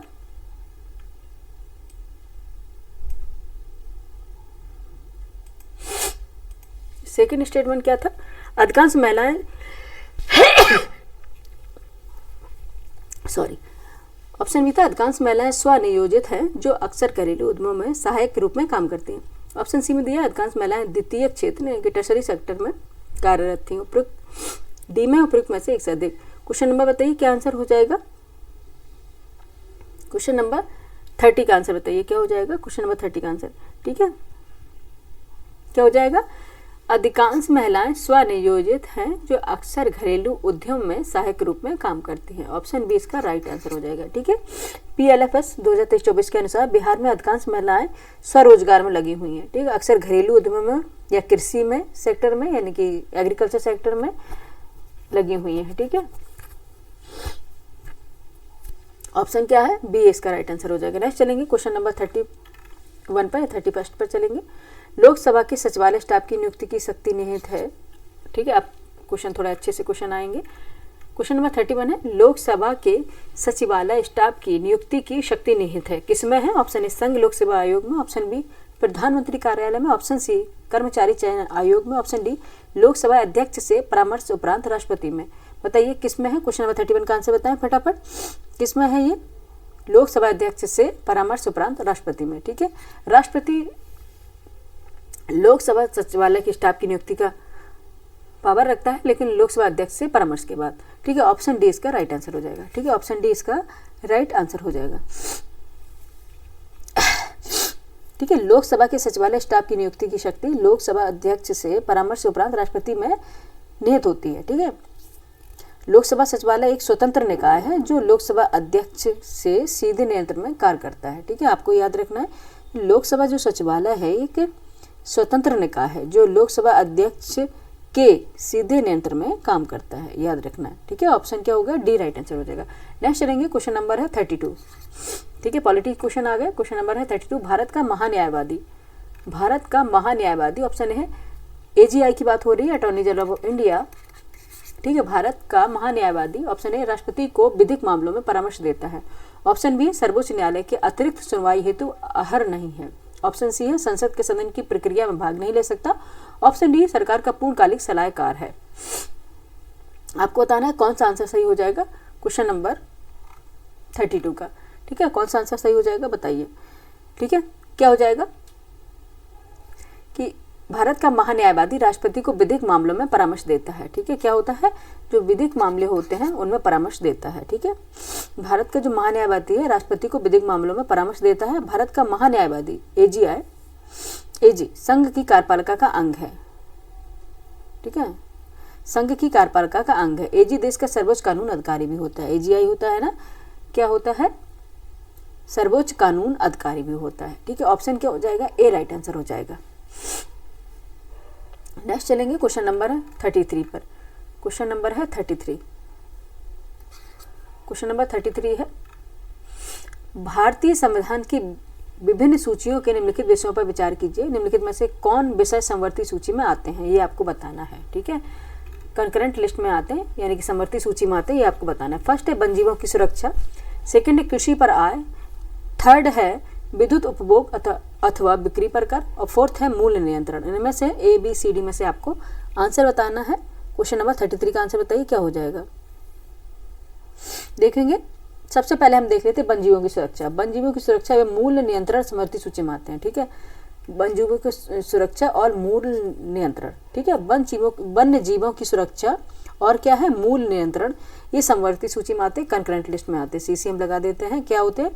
कंकरेंट लिस्ट में आते हैं। ठीक है, कंकरेंट लिस्ट में ये आते हैं। भारतीय संविधान की 7वीं अनुसूची में 3 सूचियां हैं, आपको पता है, संघ सूची है, राज्य सूची और समवर्ती सूची है। ठीक है, यूनियन लिस्ट है, स्टेट लिस्ट है एंड कंकरेंट लिस्ट है। समवर्ती सूची में कितने विषय हैं? 52 विषय शामिल हैं। ठीक है, कितने हैं? 52 जो विषय हैं वो कंकरेंट लिस्ट में शामिल हैं। ठीक है, 52 विषय है कंकरेंट लिस्ट में शामिल हैं। ठीक है, ऑप्शन क्या हो जाएगा? बी हो जाएगा। कौन कौन से आते हैं? वन जीवों की सुरक्षा और मूल्य नियंत्रण। ऑप्शन होगा A1 and 4, ऑप्शन बी इसका राइट आंसर हो जाएगा। ठीक है, नेक्स्ट चलेंगे, क्वेश्चन नंबर है 34। क्वेश्चन नंबर है 34, फटाफट कर लेंगे। निम्नलिखित में से कौन सा नीति निर्देशक तत्व गांधीवादी सिद्धांतों के अनुरूप नहीं है? ठीक, कौन सा है जो गांधीवादी सिद्धांतों के अनुरूप नहीं है? नहीं पे पहले अंडरलाइन करेंगे बच्चे। फर्स्ट है ग्राम पंचायतों का गठन, सेकंड है समान नागरिक संहिता, थर्ड है ग्रामीण क्षेत्रों में कुटीर उद्योगों की प्रोन्नति, फोर्थ है काम का अधिकार। आपको बताना कौन से अनुरूप गांधीवादी सिद्धांतों का अनुरूप नहीं है डीपीएसपी नीति निर्देशक तत्व। Option A, B, C, D में से क्या राइट आंसर हो जाएगा? ठीक है, बताएं। ग्राम पंचायतों का गठन ये तो है ही, ठीक है, ठीक है, ये तो है ही, ठीक है। नीति निर्देशक तत्व का जो समान नागरिक संहिता, ठीक है, समान नागरिक संहिता और काम का अधिकार, ये दो नहीं है, ठीक है। नीति निर्देशक तत्व, समान नागरिक संहिता और कौन सा है? काम का अधिकार, ये गांधीवादी सिद्धांत के रूप नहीं है, ये दो नहीं है। बाकी ग्राम पंचायतों का गठन भी है और ग्रामीण क्षेत्रों में कुटीर और लघु उद्योगों की प्रोन्नति भी है, ये दोनों ही है। पर कौन कौन से नहीं है? समान नागरिक संहिता नहीं है और काम का अधिकार ये नहीं है, ठीक है। बाकी देखेंगे पंचायतों का गठन, कुटीर उद्योग को बढ़ावा देना, सहकारी उद्योग, नशीले पदार्थों का निषेध, कुटीर उद्योगों को बढ़ावा देना, गांधीवादी सिद्धांतों को ये प्रदर्शित करते हैं ये सारे, ठीक है। तो ऑप्शन क्या हो जाएगा हमारा? 34 का आंसर हो जाएगा, कौन से होंगे? समान नागरिक संहिता, क्या पूछा था? नहीं है, ठीक है। तो 2 और 4 जहाँ पे होगी वही राइट आंसर हो जाएगा, सी, ठीक है, सी राइट आंसर होगा, निकल गया, सी इसका राइट आंसर निकल के आया, ठीक है। नेक्स्ट चलेंगे क्वेश्चन नंबर 35। क्वेश्चन नंबर है 35, निम्नलिखित में से कौन से युग में सुमेलित नहीं है? आपको बताना कौन से युग में सुमेलित नहीं है। शपथ का प्रारूप तीसरी अनुसूची में है क्या? ऑप्शन बी, राज्यसभा में सीटों का आवंटन चौथी अनुसूची। ऑप्शन सी में दिया अनुसूचित क्षेत्रों का प्रशासन छठी अनुसूची। ऑप्शन डी, संघ सूची यानी 7वीं अनुसूची। बताइए किसमें कौन सा युग में सुमेलित नहीं है? आपको बताना है। क्वेश्चन नंबर क्या है? 35, ठीक है। इसको जूम करने के चक्कर में काफ़ी परेशानी भी होती है। कौन सा नहीं है? अनुसूचित क्षेत्रों का प्रशासन छठी अनुसूची में इसमें दिया गया है, ठीक है, ठीक है। ये किस में है? 5वीं अनुसूची में है, ना कि छठी में। कौन सी है? 5वीं अनुसूची में, ठीक है। भारतीय संविधान की 5वीं अनुसूची अनुसूचित क्षेत्रों और अनुसूचित जनजातियों के प्रशासन और नियंत्रण से संबंधित है, ठीक है, याद रखना, ठीक है। ढेबर आयोग है जो 1960 से 61 में आया था, जो 5वीं अनुसूची के तहत किसी क्षेत्र को अनुसूचित क्षेत्र घोषित करने के लिए निर्धारित करता है मानदंड, ठीक है। तो ऑप्शन सी है, ये 5वीं अनुसूची है, ना कि छठी अनुसूची। बस यही सम्मिलित नहीं था, ऑप्शन सी इसका राइट आंसर हो जाएगा। नेक्स्ट चलेंगे क्वेश्चन नंबर कौन सा आएगा? अब हम इसको इधर से लेंगे। 35 हो गया, 36 होगा, यहाँ से आएगा, स्क्रॉल करेंगे 36। हाँ, क्वेश्चन नंबर 36 है, केंद्रीय सरकार के बारे में निम्नलिखित कथनों पर विचार करना है। केंद्रीय सरकार के बारे में निम्नलिखित कथनों पर विचार कीजिए। फर्स्ट है, मंत्रालय तथा विभागों का निर्माण प्रधानमंत्री द्वारा कैबिनेट सचिव के परामर्श से होता है। सेकंड है, प्रत्येक मंत्री को मंत्रालय राष्ट्रपति द्वारा प्रधानमंत्री के परामर्श पर आवंटित किया जाता है। इनमें से क्या सही है? आपको बताना है, ए, बी, सी और डी, ठीक है। क्या सही हो जाएगा? क्वेश्चन नंबर 36 का आंसर ठीक है, विचार करना है किस इसमें से क्या सही है। प्रत्येक मंत्री को मंत्रालय राष्ट्रपति द्वारा प्रधानमंत्री के परामर्श पर आवंटित किया जाता है, ठीक है। ऑप्शन बी राइट आंसर हो जाएगा, ठीक है। ऑप्शन क्या इसका? बी राइट आंसर हो जाएगा 36 का, ठीक है। प्रत्येक मंत्री को जो मंत्रालय है राष्ट्रपति द्वारा प्रधानमंत्री के परामर्श पर ही दिया जाता है, ठीक है। अगर हम इसके एक सरल शब्दों में बोलें तो मंत्रिमंडल जो राज्य है एक जहाज रूपी निर्देशक चक्र है और प्रधानमंत्री उसका क्या है? चालक है, ठीक है, याद रखना। नेक्स्ट चले देखेंगे, क्वेश्चन नंबर है 37। क्वेश्चन नंबर है 37, राज्य विधायिका का कार्यवाही के बारे में क्या सत्य है, ठीक है।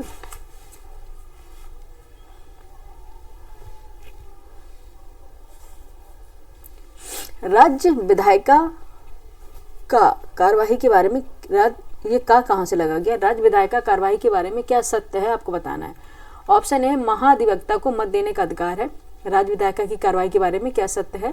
ऑप्शन ए, महाधिवक्ता को मत देने का अधिकार है। ऑप्शन बी, विधायिका में कार्य केवल राज्य की सरकारी भाषा में अथवा हिंदी अथवा अंग्रेजी में निष्पादित किए जाएंगे। ऑप्शन सी है, यह किसी उच्च न्यायालय के न्यायाधीश के आचरण पर चर्चा कर सकती है। ऑप्शन डी, किसी भी कथित अनियमितता के आधार पर कार्रवाई को वैधता पर प्रश्न किया जा सकते हैं। क्वेश्चन नंबर 37 बताइए क्या आंसर हो जाएगा? ठीक है, क्या सत्य होगा? विधायिका में कार्य केवल राज्य की सरकारी भाषा में अथवा हिंदी अथवा अंग्रेजी में निष्पादित किए जाएंगे। ऑप्शन बी इसका राइट आंसर हो जाएगा। ठीक है, ऑप्शन बी इसका राइट आंसर हो जाएगा। ठीक है, देखेंगे आर्टिकल 348, ठीक है, 348 के उपबंधों का अधीन रहते हुए राज्य के विधानमंडल में कार्य राज्य की राजभाषा या राजभाषाओं में या हिंदी में या अंग्रेजी में किए जाएंगे। ये बिल्कुल सही है। और भाग 17 में है अनुच्छेद 348 के उपबंधों के अधीन रहते हुए संसद में कार्य या हिंदी में होंगे या अंग्रेजी में किए जाएंगे। ठीक है, ये याद रखिए, ऑप्शन बी इसका राइट आंसर है। नेक्स्ट चलेंगे क्वेश्चन नंबर 38।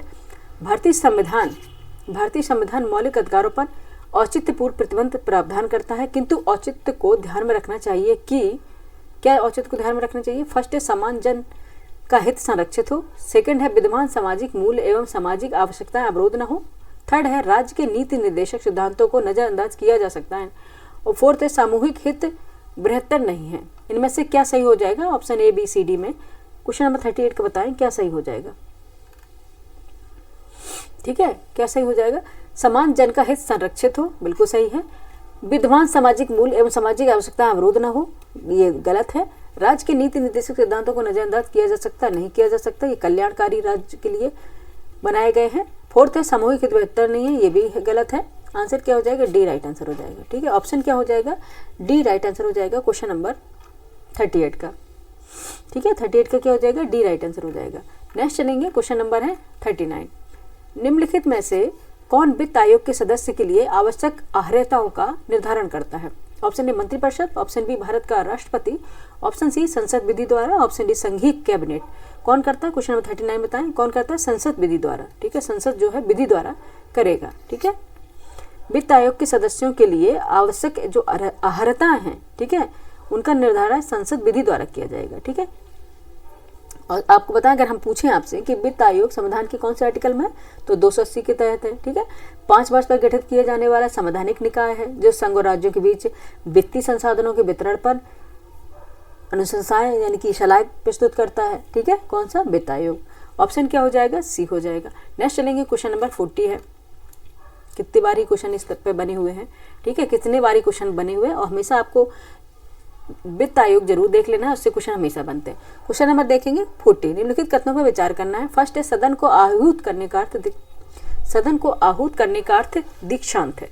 सेकंड है स्थगन से सत्रावसान होता है। थर्ड है विघटन सदन को समाप्त करता है। और फोर्थ है स्थगन सदन के नेता द्वारा अकेले किया जा सकता है। ठीक है, ये फोर्थ स्टेटमेंट है। ठीक है, फोर्थ स्टेटमेंट है, देख लेते हैं। फिर इससे आंसर क्या बनेगा? क्वेश्चन नंबर 40 का आंसर बताएं पहले क्या होगा। सबसे पहले हम यहाँ देख लेते हैं, फिर हम इसके ऑप्शन पे चलते हैं। जो स्थगन है सदन के नेता द्वारा अकेले नहीं किया जा सकता, ये गलत हो गया। ठीक है, ये गलत हो गया। ठीक है, भारतीय संसद का जो स्थगन है लोकसभा अध्यक्ष, लोकसभा के लिए और राज्यसभा के लिए सभापति द्वारा किया जाता है। ठीक है, और विघटन सदन को समाप्त करता है, और स्थगन से सत्रावसान होता है, और सदन को आहूत करने का अर्थ दीक्षांत। अब देखेंगे इसके ऑप्शन पे चलेंगे, हम इसको स्क्रॉल कर लेंगे, पहले इसके ऑप्शन पे चलते हैं पहले। ठीक है, देख लेते हैं ऑप्शन क्या दे रहा है ये।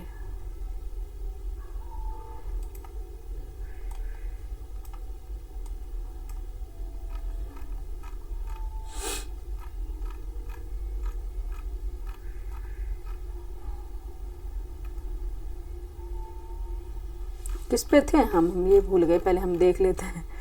सॉरी बच्चे, देख लेते हैं क्योंकि यहाँ पे हो गया ना, कौन सा था? क्वेश्चन नंबर 40 था ना। हाँ, क्वेश्चन नंबर 40 का हम ऑप्शन पे चल रहे हैं। इनमें से कौन सा सही नहीं है? ओ माय गॉड, क्या बताना इसमें से कौन सा सही नहीं है? इसलिए तो मैंने कहा था ऑप्शन देख लेते हैं, क्योंकि विदाउट ऑप्शन हम आंसर पे नहीं पहुंच सकते। ठीक है, क्या सही नहीं है आपको बताना है। क्वेश्चन नंबर 40 का आंसर बताइए। ठीक है, तो क्या सही नहीं होगा इसमें? केवल 4। ठीक है, केवल 4 सही नहीं था। जिसमें था कि वित्त आयोग संविधान के अनुच्छेद 280 के तहत, सॉरी, जिसमें था वित्त आयोग तो हम पिछली बार में पढ़ाए हैं ना। हाँ, क्या ही पढ़ाने लग गए यार। ठीक है, क्या था? जो स्थगन है सदन के नेता द्वारा अकेले नहीं किया जा सकता। भारतीय संसद का जो स्थगन होता है लोकसभा अध्यक्ष लोकसभा के लिए करता है और राज्यसभा के लिए सभापति के द्वारा किया जाता है।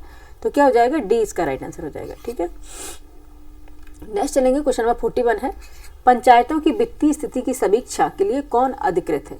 ठीक है, वित्तीय स्थिति की समीक्षा के लिए कौन अधिकृत है? ऑप्शन ए ब्लॉक समिति का अध्यक्ष, ऑप्शन बी है मुख्यमंत्री, ऑप्शन सी जिला परिषद का अध्यक्ष, ऑप्शन डी है राज्यपाल द्वारा गठित वित्त आयोग। क्वेश्चन नंबर 41 बताएं क्या हो जाएगा? यह है राज्यपाल द्वारा गठित वित्त आयोग। ठीक है, राज्यपाल द्वारा गठित वित्त आयोग वित्त समीक्षा के लिए। ठीक है, पंचायतों की जो वित्तीय स्थिति की समीक्षा के लिए राज्यपाल द्वारा गठित वित्तीय आयोग अधिकृत होते हैं। ठीक है, अब कौन, अगर आपसे पूछे इसमें आर्टिकल कौन सा है? आर्टिकल है 243I। ठीक है, नेक्स्ट देखेंगे क्वेश्चन नंबर 42 है। क्वेश्चन नंबर 42 है, सरकार द्वारा घोषित आत्मनिर्भर भारत योजना सहयोग करती है फर्स्ट भारत की निर्माण क्षमता वृद्धि तथा उद्योगों से निर्यात में। सेकंड स्टेटमेंट है घरेलू उत्पाद में विदेशी निवेश को प्रोत्साहित करने में। इनमें से क्या सही हो जाएगा? ए बी सी डी में बताइए। Option A, option B, option C, option D, कौन सा राइट आंसर हो जाएगा? क्वेश्चन नंबर 42 का बताइए क्या हो जाएगा? भारत की निर्माण क्षमता वृद्धि तथा उद्योगों से निर्यात में, ये भी सही है। घरेलू उत्पादन में विदेशी निवेश को प्रोत्साहन करने में भी सहयोग करती है, तो ऑप्शन सी राइट आंसर हो जाएगा। दोनों है, बहुत आर करेक्ट। नेक्स्ट देखेंगे क्वेश्चन नंबर 43 है, पंचायती राज का क्या मुख्य उद्देश्य आपको बताना है? ऑप्शन ए है रोजगार सृजन, ऑप्शन बी है कृषि उत्पाद में वृद्धि करना, ऑप्शन सी है जनता में राजनीतिक चेतना में वृद्धि करना, ऑप्शन डी है जनता को विकास के प्रशासन में प्रतिभाग करने योग्य बनाना। क्वेश्चन नंबर 43 बताइए क्या हो जाएगा? ठीक है, क्या था? जनता को विकास के प्रशासन में प्रतिभाग करने योग्य बनाना। ठीक है, विकेंद्रीकरण इसका लक्ष्य था पहले से ही। सॉरी, ठीक है, विकेंद्रीकरण इसका पहले से ही लक्ष्य रखा था पंचायती राज का। ठीक है, कि जनता की सहभागिता हो इसमें। ठीक है, तो क्या है? ऑप्शन डी इसकी राइट आंसर हो जाएगा, 43 का डी। ठीक है, पंचायती राज का मुख्य उद्देश्य क्या था? जनता को विकास के प्रशासन में प्रतिभाग करने योग्य बनाना है। ये आपको पता है 1992 के 73 अमेंडमेंट एक्ट के द्वारा इसे ऐड किया गया है। ठीक है, ये तो सिंपल सा क्वेश्चन है, सभी को पता है, बताने की जरूरत नहीं। नेक्स्ट चलेंगे क्वेश्चन नंबर 44, निंदा प्रस्ताव के बारे में क्या सत्य है? ठीक है, निंदा प्रस्ताव के बारे में क्या सत्य है आपको बताना है। ऑप्शन ए है यह अविश्वास प्रस्ताव से भिन्न है, ऑप्शन बी है अविश्वास प्रस्ताव के भिन्न नहीं है, ऑप्शन सी इस प्रस्ताव में कारण का उल्लेख करना अनिवार्य नहीं, ऑप्शन डी सदन की अनुमति इसे प्रस्तावित करने हेतु आवश्यक नहीं है। बताइए क्या है निंदा प्रस्ताव के बारे में, क्या सही हो जाएगा? क्वेश्चन नंबर 44 को बताइए क्या सत्य है। ठीक है, क्या है? यह अविश्वास प्रस्ताव से भिन्न है, निंदा प्रस्ताव। ठीक है, ऑप्शन क्या होगा? ए राइट आंसर। ठीक है, ठीक है, अविश्वास प्रस्ताव क्या है? अगर अविश्वास प्रस्ताव जो आ गया पूरी मंत्रिपरिषद के खिलाफ ही लाया जाता है, और ठीक है अगर वो पास हो गया तो पूरी मंत्रिपरिषद को इस्तीफा देना होता है। ठीक है, मंत्रिपरिषद वहीं से गिर जाती है, लेकिन निंदा प्रस्ताव में ऐसा नहीं होता है। ठीक है, ऑप्शन क्या हो गया? ए राइट आंसर हो गया। निंदा प्रस्ताव है अविश्वास प्रस्ताव से बिल्कुल भिन्न है। ठीक है, निंदा प्रस्ताव क्या है? औपचारिक दस्तावेज है जिसका उपयोग किसी व्यक्ति, समूह या संगठन के कार्यों या नीतियों की आलोचना के लिए किया जाता है। ठीक है, ये इसके लिए किया जाता है। अविश्वास प्रस्ताव तो आपको पता है ये क्या होता है? पूरी मंत्रिपरिषद के लिए विश्वास प्रकट करने या अविश्वास प्रकट के लिए किया जाता है। नेक्स्ट चलेंगे क्वेश्चन नंबर क्या है? ऑप्शन ए क्या हो गया? 44 का ऑप्शन ए राइट आंसर हो जाएगा। नेक्स्ट चलेंगे क्वेश्चन नंबर 45, निम्नलिखित में से कौन सा विषय उच्च न्यायालय और सर्वोच्च न्यायालय दोनों के अधिकार क्षेत्र में आता है? आपको बताना कौन सा जो विषय है जो हाई कोर्ट और सुप्रीम कोर्ट दोनों के अधिकार क्षेत्र में आएगा। ऑप्शन ए है राज्यों के बीच विवाद, ऑप्शन बी केंद्र और राज्य के बीच विवाद, ऑप्शन सी मौलिक अधिकारों का संरक्षण, ऑप्शन डी संवैधानिक उल्लंघन से संरक्षण। क्वेश्चन नंबर 45 बताइए क्या आएगा? ये आएगा मौलिक अधिकारों का संरक्षण। जो मौलिक अधिकारों का संरक्षण है ये high court and supreme court दोनों के अधिकार क्षेत्रों के अंतर्गत आता है। ठीक है, मौलिक अधिकारों का संरक्षण उच्च न्यायालय और सर्वोच्च न्यायालय के अधिकार क्षेत्रों में आता है। ठीक है, संविधान के भाग 3 में देखेंगे आर्टिकल 1235 तक मौलिक अधिकारों का विवरण है, ये तो आपको पता ही होगा। ठीक है, ऑप्शन सी इसका राइट आंसर है। 45 का क्या हो गया? सी राइट आंसर। फटाफट करेंगे बच्चे क्योंकि अभी हम बहुत पीछे चल रहे हैं। क्वेश्चन नंबर 46 है, कांग्रेस में किस भारतीय नेता ने प्रथम बार उदारवादियों पर सुरक्षित वॉल्व सिद्धांत का प्रयोग करने का आक्षेप लगाया था? किसने लगाया था? Option A Lala Lajpat Rai, option B Bipin Chandra Pal, option C Bal Gangadhar Tilak, option D Dadabhai Naoroji. किसने लगाया था? क्वेश्चन नंबर 46 का आंसर बताएं। ये लगाया था लाला लाजपत राय ने। ठीक है, लाला लाजपत राय ने सुरक्षा वॉल्व सिद्धांत सेफ्टी वॉल्व थ्योरी है, सबसे पहले लाला लाजपत राय ने प्रस्तुत की थी। उनका मत था कि भारतीय राष्ट्रीय कांग्रेस यानी आईएनसी की स्थापना 1885 में वास्तविक में अंग्रेजों द्वारा इस उद्देश्य से की गई थी कि भारतीयों के असंतोष और आक्रोश को एक सुरक्षित दिशा दी जा सके ताकि वह अंग्रेजी शासन के लिए खतरनाक न बन जाए। ठीक है, लाला लाजपत राय ने अंग्रेजों के शुरुआती दौर के उदारवादी नेताओं यानी कि मॉडरेट्स की नीतियों की आलोचना भी की है और कहा है कि वे अंग्रेजी शासन के लिए एक प्रकार के सुरक्षा बल की तरह काम कर रहे हैं। ये किसकी थ्योरी थी? लाला लाजपत राय की। ठीक है, नेक्स्ट चलेंगे क्वेश्चन नंबर 47। क्वेश्चन नंबर है 47। दिल्ली में उसके राजकीय प्रवेश के अवसर पर किस वायसराय पर एक बम फेंका गया? दिल्ली में उसके राजकीय प्रवेश के अवसर पर किस वायसराय पर एक ने बम फेंका है? वो कौन से हैं? ऑप्शन ए लॉर्ड मिंटो पर, ऑप्शन बी लॉर्ड कर्जन पर, ऑप्शन सी लॉर्ड हार्डिंग्स पर, ऑप्शन डी लॉर्ड वेबर पर। क्वेश्चन नंबर 47 बताएं किस पर फेंका गया था? लॉर्ड हार्डिंग्स पर फेंका गया था। ठीक है, 23 देखेंगे 23 दिसंबर 1912 यानी कि 1912 को दिल्ली में नई राजधानी के उद्घाटन यानी जुलूस के दौरान क्रांतिकारियों ने, जिसमें रास बिहारी बोस थे, सचिंद्र नाथ सान्याल थे और उनके सहयोगी थे, जिन्होंने लॉर्ड हार्डिंग्स सेकंड पर बम फेंका। ठीक है, नेक्स्ट देखेंगे 47 हो गया, 47 हो गया कंप्लीट। नेक्स्ट चलेंगे 48 पर। Question number 48। अब हम इसको स्क्रॉल करेंगे लेफ्ट राइट। ठीक है, 48 क्वेश्चन नंबर 48 है।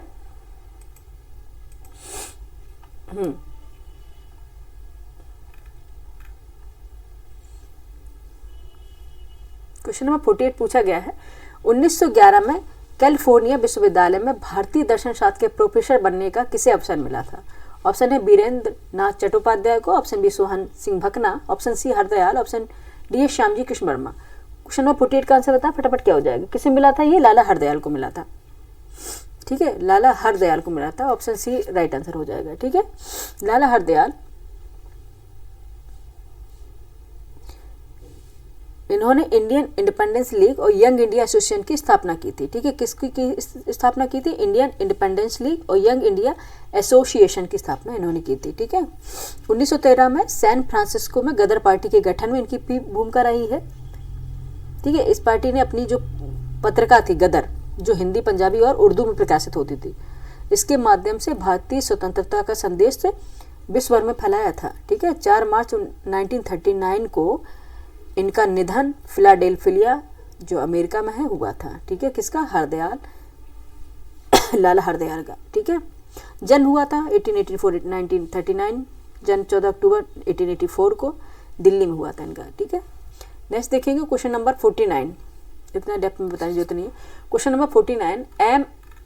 MAO कॉलेज अलीगढ़ के प्रधानाचार्य का नाम बताइए जिसने 19वीं सदी के अंतिम दशकों में मुस्लिम सांप्रदायिकतावाद को बढ़ावा दिया था। Option A Minto, option B Dunlop Smith, option C William Morris, option D Theodore Beck. कौन से थे? क्वेश्चन नंबर बताए 49 का आंसर। ठीक है, कौन से थे? थियोडोर बैंक, बैंक नहीं बैक। ठीक है, थियोडोर बैग। ऑप्शन डी इसका राइट आंसर हो जाएगा। 49 का क्या है? डी राइट आंसर हो जाएगा। नेक्स्ट चलेंगे क्वेश्चन नंबर 50।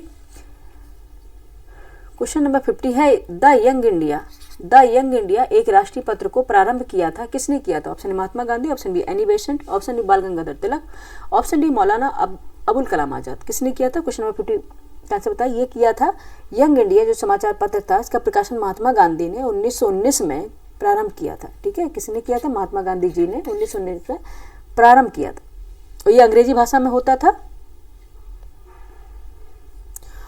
इसका मुख्य उद्देश्य क्या था? अगर पूछा जाए, इसका मुख्य उद्देश्य था भारतीय जो स्वतंत्रता आंदोलन के जो विचार थे, उनका उद्देश्य जो था वो जन जन तक पहुंचाना था। ठीक है, इससे पहले गांधी जी ने 1903 में दक्षिण अफ्रीका से जो पत्र निकाला था उसका नाम था इंडियन ओपिनियन। ठीक है, यंग इंडिया गांधी जी का दूसरा था। ठीक है, नेक्स्ट देखेंगे क्वेश्चन नंबर 51।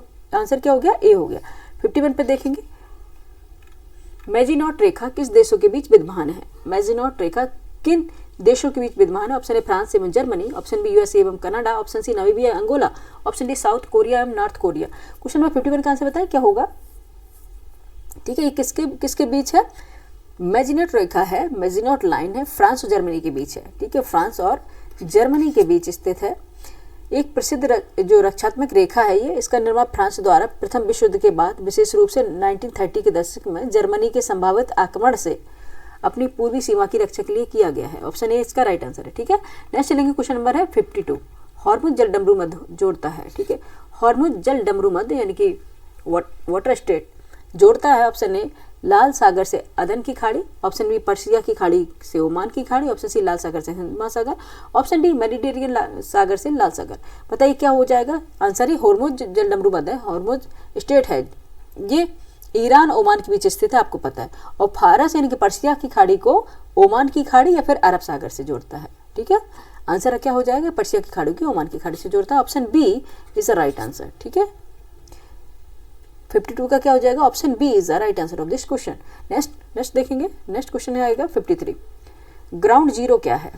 ग्राउंड जीरो क्या है? Option A New York, option B Greenwich, option C Indira point, option D Sriharikota, ठीक है। ग्राउंड जीरो कहाँ है ये बताना, क्या नहीं कहाँ पे है, ठीक है, ये बताना। न्यूयॉर्क ग्रीनविच पर है, इंदिरा पॉइंट पर है या श्रीहरिकोटा पर। क्वेश्चन नंबर 53 बताएं, ग्राउंड जीरो है शब्द का उपयोग कहाँ किया गया था? 11 सितंबर 2001 को आतंकी हमले के बाद न्यूयॉर्क शहर में किया गया था, ठीक है। ऑप्शन ए इसका राइट आंसर हो जाएगा, ठीक है। ऑप्शन ए इसका राइट आंसर हो जाएगा, ठीक है। ग्राउंड जीरो का मतलब क्या है? ये 11 सितंबर 2001 के आतंकी हमले के बाद जो हुआ था न्यूयॉर्क शहर के उस स्थान को दर्शाने के लिए किया जाता, जहां वर्ल्ड ट्रेड सेंटर के ट्विन टावर्स थे, जो दोनों इमारतें उस हमले में नष्ट हो गई थी, ठीक है। वर्तमान में देखेंगे ये जो स्थान है national September 11 memorial and museum के रूप में जाना जाता है, इसे बोलते हैं, जो उन सभी लोगों को श्रद्धांजलि दिया जाता है जिसमें उन्होंने जान गंवाई थी उस हमले में, ठीक है। ये कहाँ पे? न्यूयॉर्क में है। नेक्स्ट देखेंगे क्वेश्चन नंबर 54 है, निम्नलिखित में से कौन सा स्थल डमरू मध्य, कौन स्थल डमरू मध्य है जो कि डेविल स्नेक के नाम से जाना जाता है, ठीक है, डेविल स्नेक के नाम से जाना जाता है। ऑप्शन ए है क्रा स्थल डमरू मध्य यानी कि स्टेट की बात हो रही है, ऑप्शन बी पनामा स्थल डमरू मध्य, ऑप्शन सी कारेलियन स्थल डमरू मध्य, ऑप्शन डी है कोरिंथ स्थल डमरू मध्य। 54 का आंसर बताइए, ये कौन से डेविल स्नेक है के नाम से क्रा स्थल डमरू मध्य जाना जाता है, ठीक है, क्रा स्थल डमरू मध्य डेविल स्नेक। यह स्थल जो डमरू मध्य है दक्षिण पूर्व एशिया में स्थित है, यह मलय प्रायद्वीप को एशिया की मुख्य भूमि से जोड़ता है, ठीक है। मलय प्रायद्वीप आपने देखा होगा, मलय प्रायद्वीप को मुख्य भूमि से जोड़ता है एशिया की, ठीक है। यह अंडमान सागर को थाईलैंड की खाड़ी से अलग करता है, अंडमान सागर को थाईलैंड की खाड़ी से अलग करता है क्रा स्थल डमरू मध्य, जिसे हम डेविल स्नेक के रूप से भी जानते हैं। ऑप्शन इसका राइट आंसर हो जाएगा। नेक्स्ट देखेंगे क्वेश्चन नंबर 55 है, लडंग संदर्भित करता है, एक वृक्षारोपण कृषि है, ऑप्शन बी है स्थानांतरित कृषि है, ऑप्शन सी है कृषि का पदार्थ प्रकार है, ऑप्शन डी शुष्क कृषि है। ये क्या है? लदांग बोलते हैं, इसमें लडांग बोला है, ये नहीं लदांग होती है, इंडोनेशिया और मलेशिया में स्थानांतरित कृषि है एक, ठीक है, लदांग स्थानांतरित कृषि है लदांग, ठीक है। यह एक प्रकार की झूम खेती है जिसमें भूमि के एक क्षेत्र पर कुछ समय तक खेती की जाती है, फिर उसे छोड़ दिया जाता है ताकि प्राकृतिक वनस्पति फिर से उग सके और उसकी तरह से फिर से इसे कृषि की जाती है। ये कौन सी है? स्थानांतरित कृषि है और इसे बोलते हैं लदांग, और ये मेनली इंडोनेशिया और मलेशिया में की जाती है। नेक्स्ट चलेंगे क्वेश्चन नंबर 56 पर, दुनिया के सबसे बड़ा नदी द्वीप कौन सा है, ठीक है। ऑप्शन है मांजुली द्वीप, ऑप्शन बी श्रीरंगम द्वीप, ऑप्शन सी भवानी द्वीप, ऑप्शन डी है अगात्ती द्वीप, ठीक है। कौन सा हो जाएगा? कौन सा हो जाएगा? मांजुली द्वीप है, सभी जानते हैं कौन सा है मांजुली द्वीप, और कौन सी नदी पर है ये, ठीक। मांजुली दुनिया का सबसे बड़ा नदी द्वीप है और ये भारत के असम राज्य में ब्रह्मपुत्र नदी पर स्थित है, ठीक है। नेक्स्ट चलेंगे 56 हो गया, 56 से 57 पे चलेंगे, फटाफट हमें करने हैं 10 क्वेश्चन अब अभी बाकी है।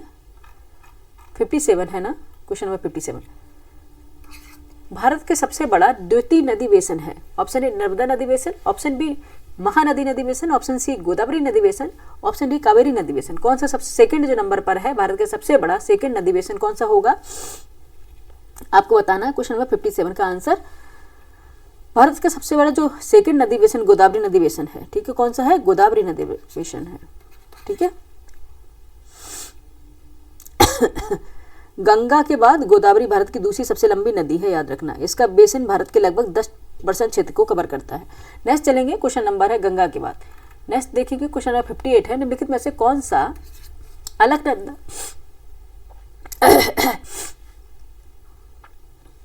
निम्नलिखित में से कौन सा अलकनंदा और भागीरथी के संगम का स्थल है, आपको बताना। Option A Karnaprayag, option B Vishnuprayag, option C Rudraprayag, option D Devprayag. कौन सा अलकनंदा और भागीरथी के संगम का स्थल है, आपको बताना है। तो कर्णप्रयाग तो है नहीं ये, ठीक है, विष्णुप्रयाग भी नहीं है, रुद्रप्रयाग, देवप्रयाग, बताइए कौन सा हो जाएगा, क्वेश्चन नंबर 58 का आंसर बताइए।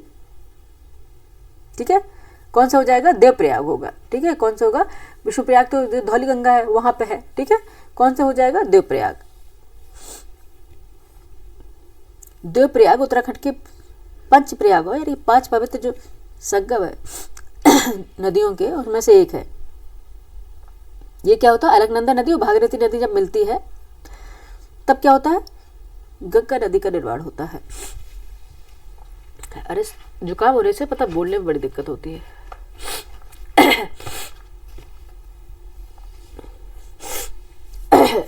एक मिनट बच्चे ब्रेक लेंगे।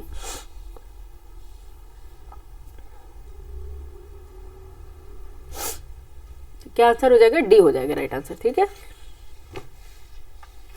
नेक्स्ट चलेंगे क्वेश्चन नंबर 59 पर।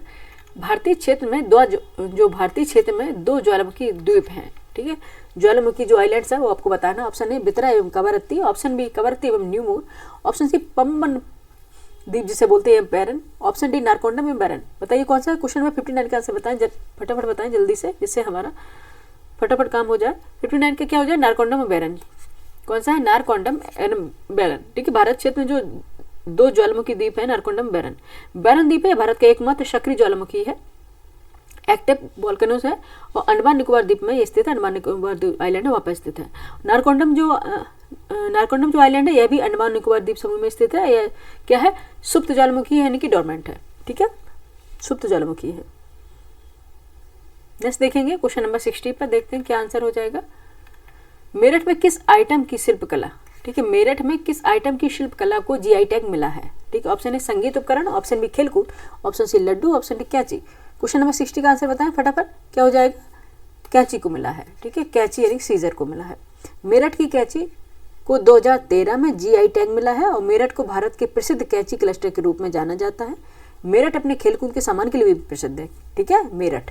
नेक्स्ट देखेंगे क्वेश्चन नंबर 61, भारत में समशीतोष्ण वन अनुसंधान केंद्र किस शहर में है। Option A Ranchi, option B Shimla, option C Srinagar, option D Dehradun. कहाँ पे है ये, कहाँ पे है, शिमला में है। ठीक है, कहाँ पे है, शिमला में है। ऑप्शन बी राइट आंसर हो जाएगा 61 का बी। नेक्स्ट चलेंगे क्वेश्चन नंबर है 62, कान्हा नेशनल पार्क स्थित है।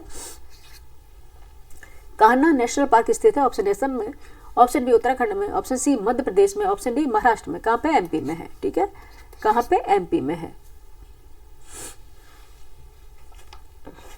कान्हा नेशनल पार्क है, मध्य प्रदेश में है। ठीक है, 1955 में कान्हा नेशनल पार्क को वन्यजीव अभ्यारण्य का दर्जा दिया गया है और यह सतपुड़ा की मैकाल पर्वतमाला पर स्थित है। ठीक है, कहाँ पर स्थित है, सतपुड़ा जो मैकाल पर्वतमाला है वहां पर ही स्थित है।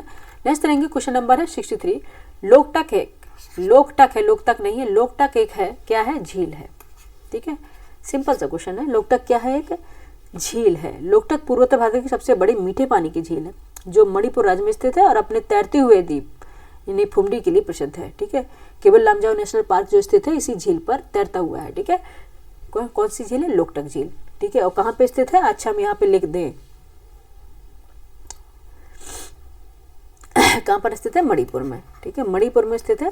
केवल लामजाओ नेशनल पार्क इसी पर तैरता स्थित है और ये अपने तैरती हुए द्वीप फुमडी के लिए प्रसिद्ध है, जानी जाती है। नेक्स्ट देखेंगे क्वेश्चन नंबर 64, निम्नलिखित में से कौन सा पार्क या अभ्यारण्य बिहार में बाघ परियोजना के अंतर्गत आता है। ऑप्शन ए वाल्मीकि राष्ट्रीय पार्क, ऑप्शन बी उदयपुर वन्यजीव अभ्यारण्य, ऑप्शन सी भीमबंध वन्यजीव अभ्यारण्य, ऑप्शन डी में से कोई नहीं। क्वेश्चन नंबर 64 का आंसर बताएं क्या है, बिहार के पश्चिम चंपारण में स्थित वाल्मीकि राष्ट्रीय उद्यान। ठीक, कौन सा है, वाल्मीकि राष्ट्रीय उद्यान राज्य का एकमात्र राष्ट्रीय उद्यान है और इसे 1990 में भारत के प्रोजेक्ट टाइगर के अंतर्गत 18वें बाघ अभ्यारण्य के रूप में स्थापित किया गया है। ठीक है, ये याद रखिएगा, ऑप्शन ए राइट आंसर है। नेक्स्ट चलेंगे क्वेश्चन नंबर है 65, निम्नलिखित में से कौन सा बिहार का राज्य पशु है। ठीक है, बताइए बिहार का राज्य पशु कौन सा है, ए बैल, ऑप्शन बी गाय, ऑप्शन सी भैंसा, ऑप्शन डी घोड़ा। क्वेश्चन नंबर 65 आंसर बताइए, बिहार सरकार ने वर्ष 2013 में बैल यानी कि गौर इंडियन बाइसन, ठीक है, जिसे बोलते हैं गौर या फिर इंडियन बाइसन को आधिकारिक तौर पर राज्य पशु घोषित किया था। ठीक है, ऑप्शन ए इसका राइट आंसर हो जाएगा। ठीक है, क्या बोलते हैं इसको, गौर बोलते हैं या फिर इंडियन बाइसन। ठीक है, नेक्स्ट देखेंगे क्वेश्चन नंबर 66, बिहार में नालंदा विश्वविद्यालय की पुनः स्थापना किस वर्ष की गई थी। ऑप्शन ए 2007 में, ऑप्शन 2005 में, ऑप्शन सी 2008 में, या ऑप्शन डी 2014 में। कब की गई थी? ये की गई थी 66 का आंसर बताएं क्या हो गई थी 2014 में की गई थी। ठीक है, 2014 में की गई थी। 66 का आंसर हो जाएगा ऑप्शन डी। नेक्स्ट देखेंगे क्वेश्चन नंबर 67 है, कर्मनाशा नदी का उद्गम स्थल कहाँ पे है? ऑप्शन ए वैशाली जिला, ऑप्शन बी कैमूर जिला, ऑप्शन सी पटना जिला, ऑप्शन डी विक्रम जिला। ठीक है, कहाँ पे है ये? कैमूर जिला। ठीक है, कैमूर जिला है। कर्मनाशा नदी का उद्गम स्थल बिहार का कैमूर जिला है। यह कैमूर रेंज के उत्तर हिस्से से निकलती है और बिहार और उत्तर प्रदेश के बीच सीमा बनाती हुई गंगा नदी में मिल जाती है, याद रखना।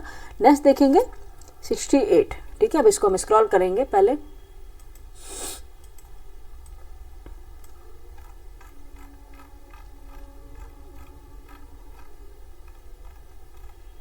ठीक है, क्वेश्चन नंबर है 68। क्वेश्चन नंबर है 68। बिहार संपूर्ण भारत का पाइराइट उत्पादन करता है कितने परसेंट? 85%, 75%, 95% या 100%? बताइए। क्वेश्चन नंबर 68 का आंसर क्या हो जाए कितना हो जाएगा? 95% पाइराइट। ठीक है, बिहार भारत का एकमात्र पाइराइट उत्पादक राज्य है जो देश के पाइराइट उत्पादन के लगभग 95 हिस्सा प्रदान करता है। ठीक है, देखेंगे रोहतास जिले में जहां अमझोर नामक स्थान पर पाइराइट का खनन होता है, देश के पाइराइट संसाधनों का 95% हिस्सा मौजूद है वहां पे। ठीक है, पाइराइट को और क्या बोला जाता है? इसे मूर्खों का सोना भी कहा जाता है। सल्फर युक्त एक खनिज होता है जो सल्फ्यूरिक एसिड, उर्वरक और स्टील जैसे उत्पादों के निर्माण में उपयोग किया जाता है। ठीक है, नेक्स्ट चलेंगे क्वेश्चन नंबर 69 पे। बिहार के किस जिले में सोना पाया जाता है? ऑप्शन ए जमुई जिला, ऑप्शन बी गया जिला, ऑप्शन सी नालंदा जिला, ऑप्शन डी भागलपुर जिला। क्वेश्चन नंबर 69 का आंसर बताएं। ठीक है, कहाँ पाया जाता है? जमुई जिला में। ठीक है, कहाँ पाया जाता है? बिहार में जमुई जिले में सबसे बड़े स्वर्ण भंडार पाए जाते हैं, जिसे भारतीय भूवैज्ञानिक सर्वेक्षण GSI के द्वारा खोजा गया है और बिहार सरकार ने इसके अन्वेषण की अनुमति भी प्रदान कर दी है। ठीक है, जमुई जिले में लगभग कितने मिलियन टन सोने का भंडार पाया गया है? 222.88 मिलियन टन। ठीक है, नेक्स्ट चलेंगे क्वेश्चन नंबर 70। फटाफट करेंगे, 4-5 क्वेश्चन बकाया है।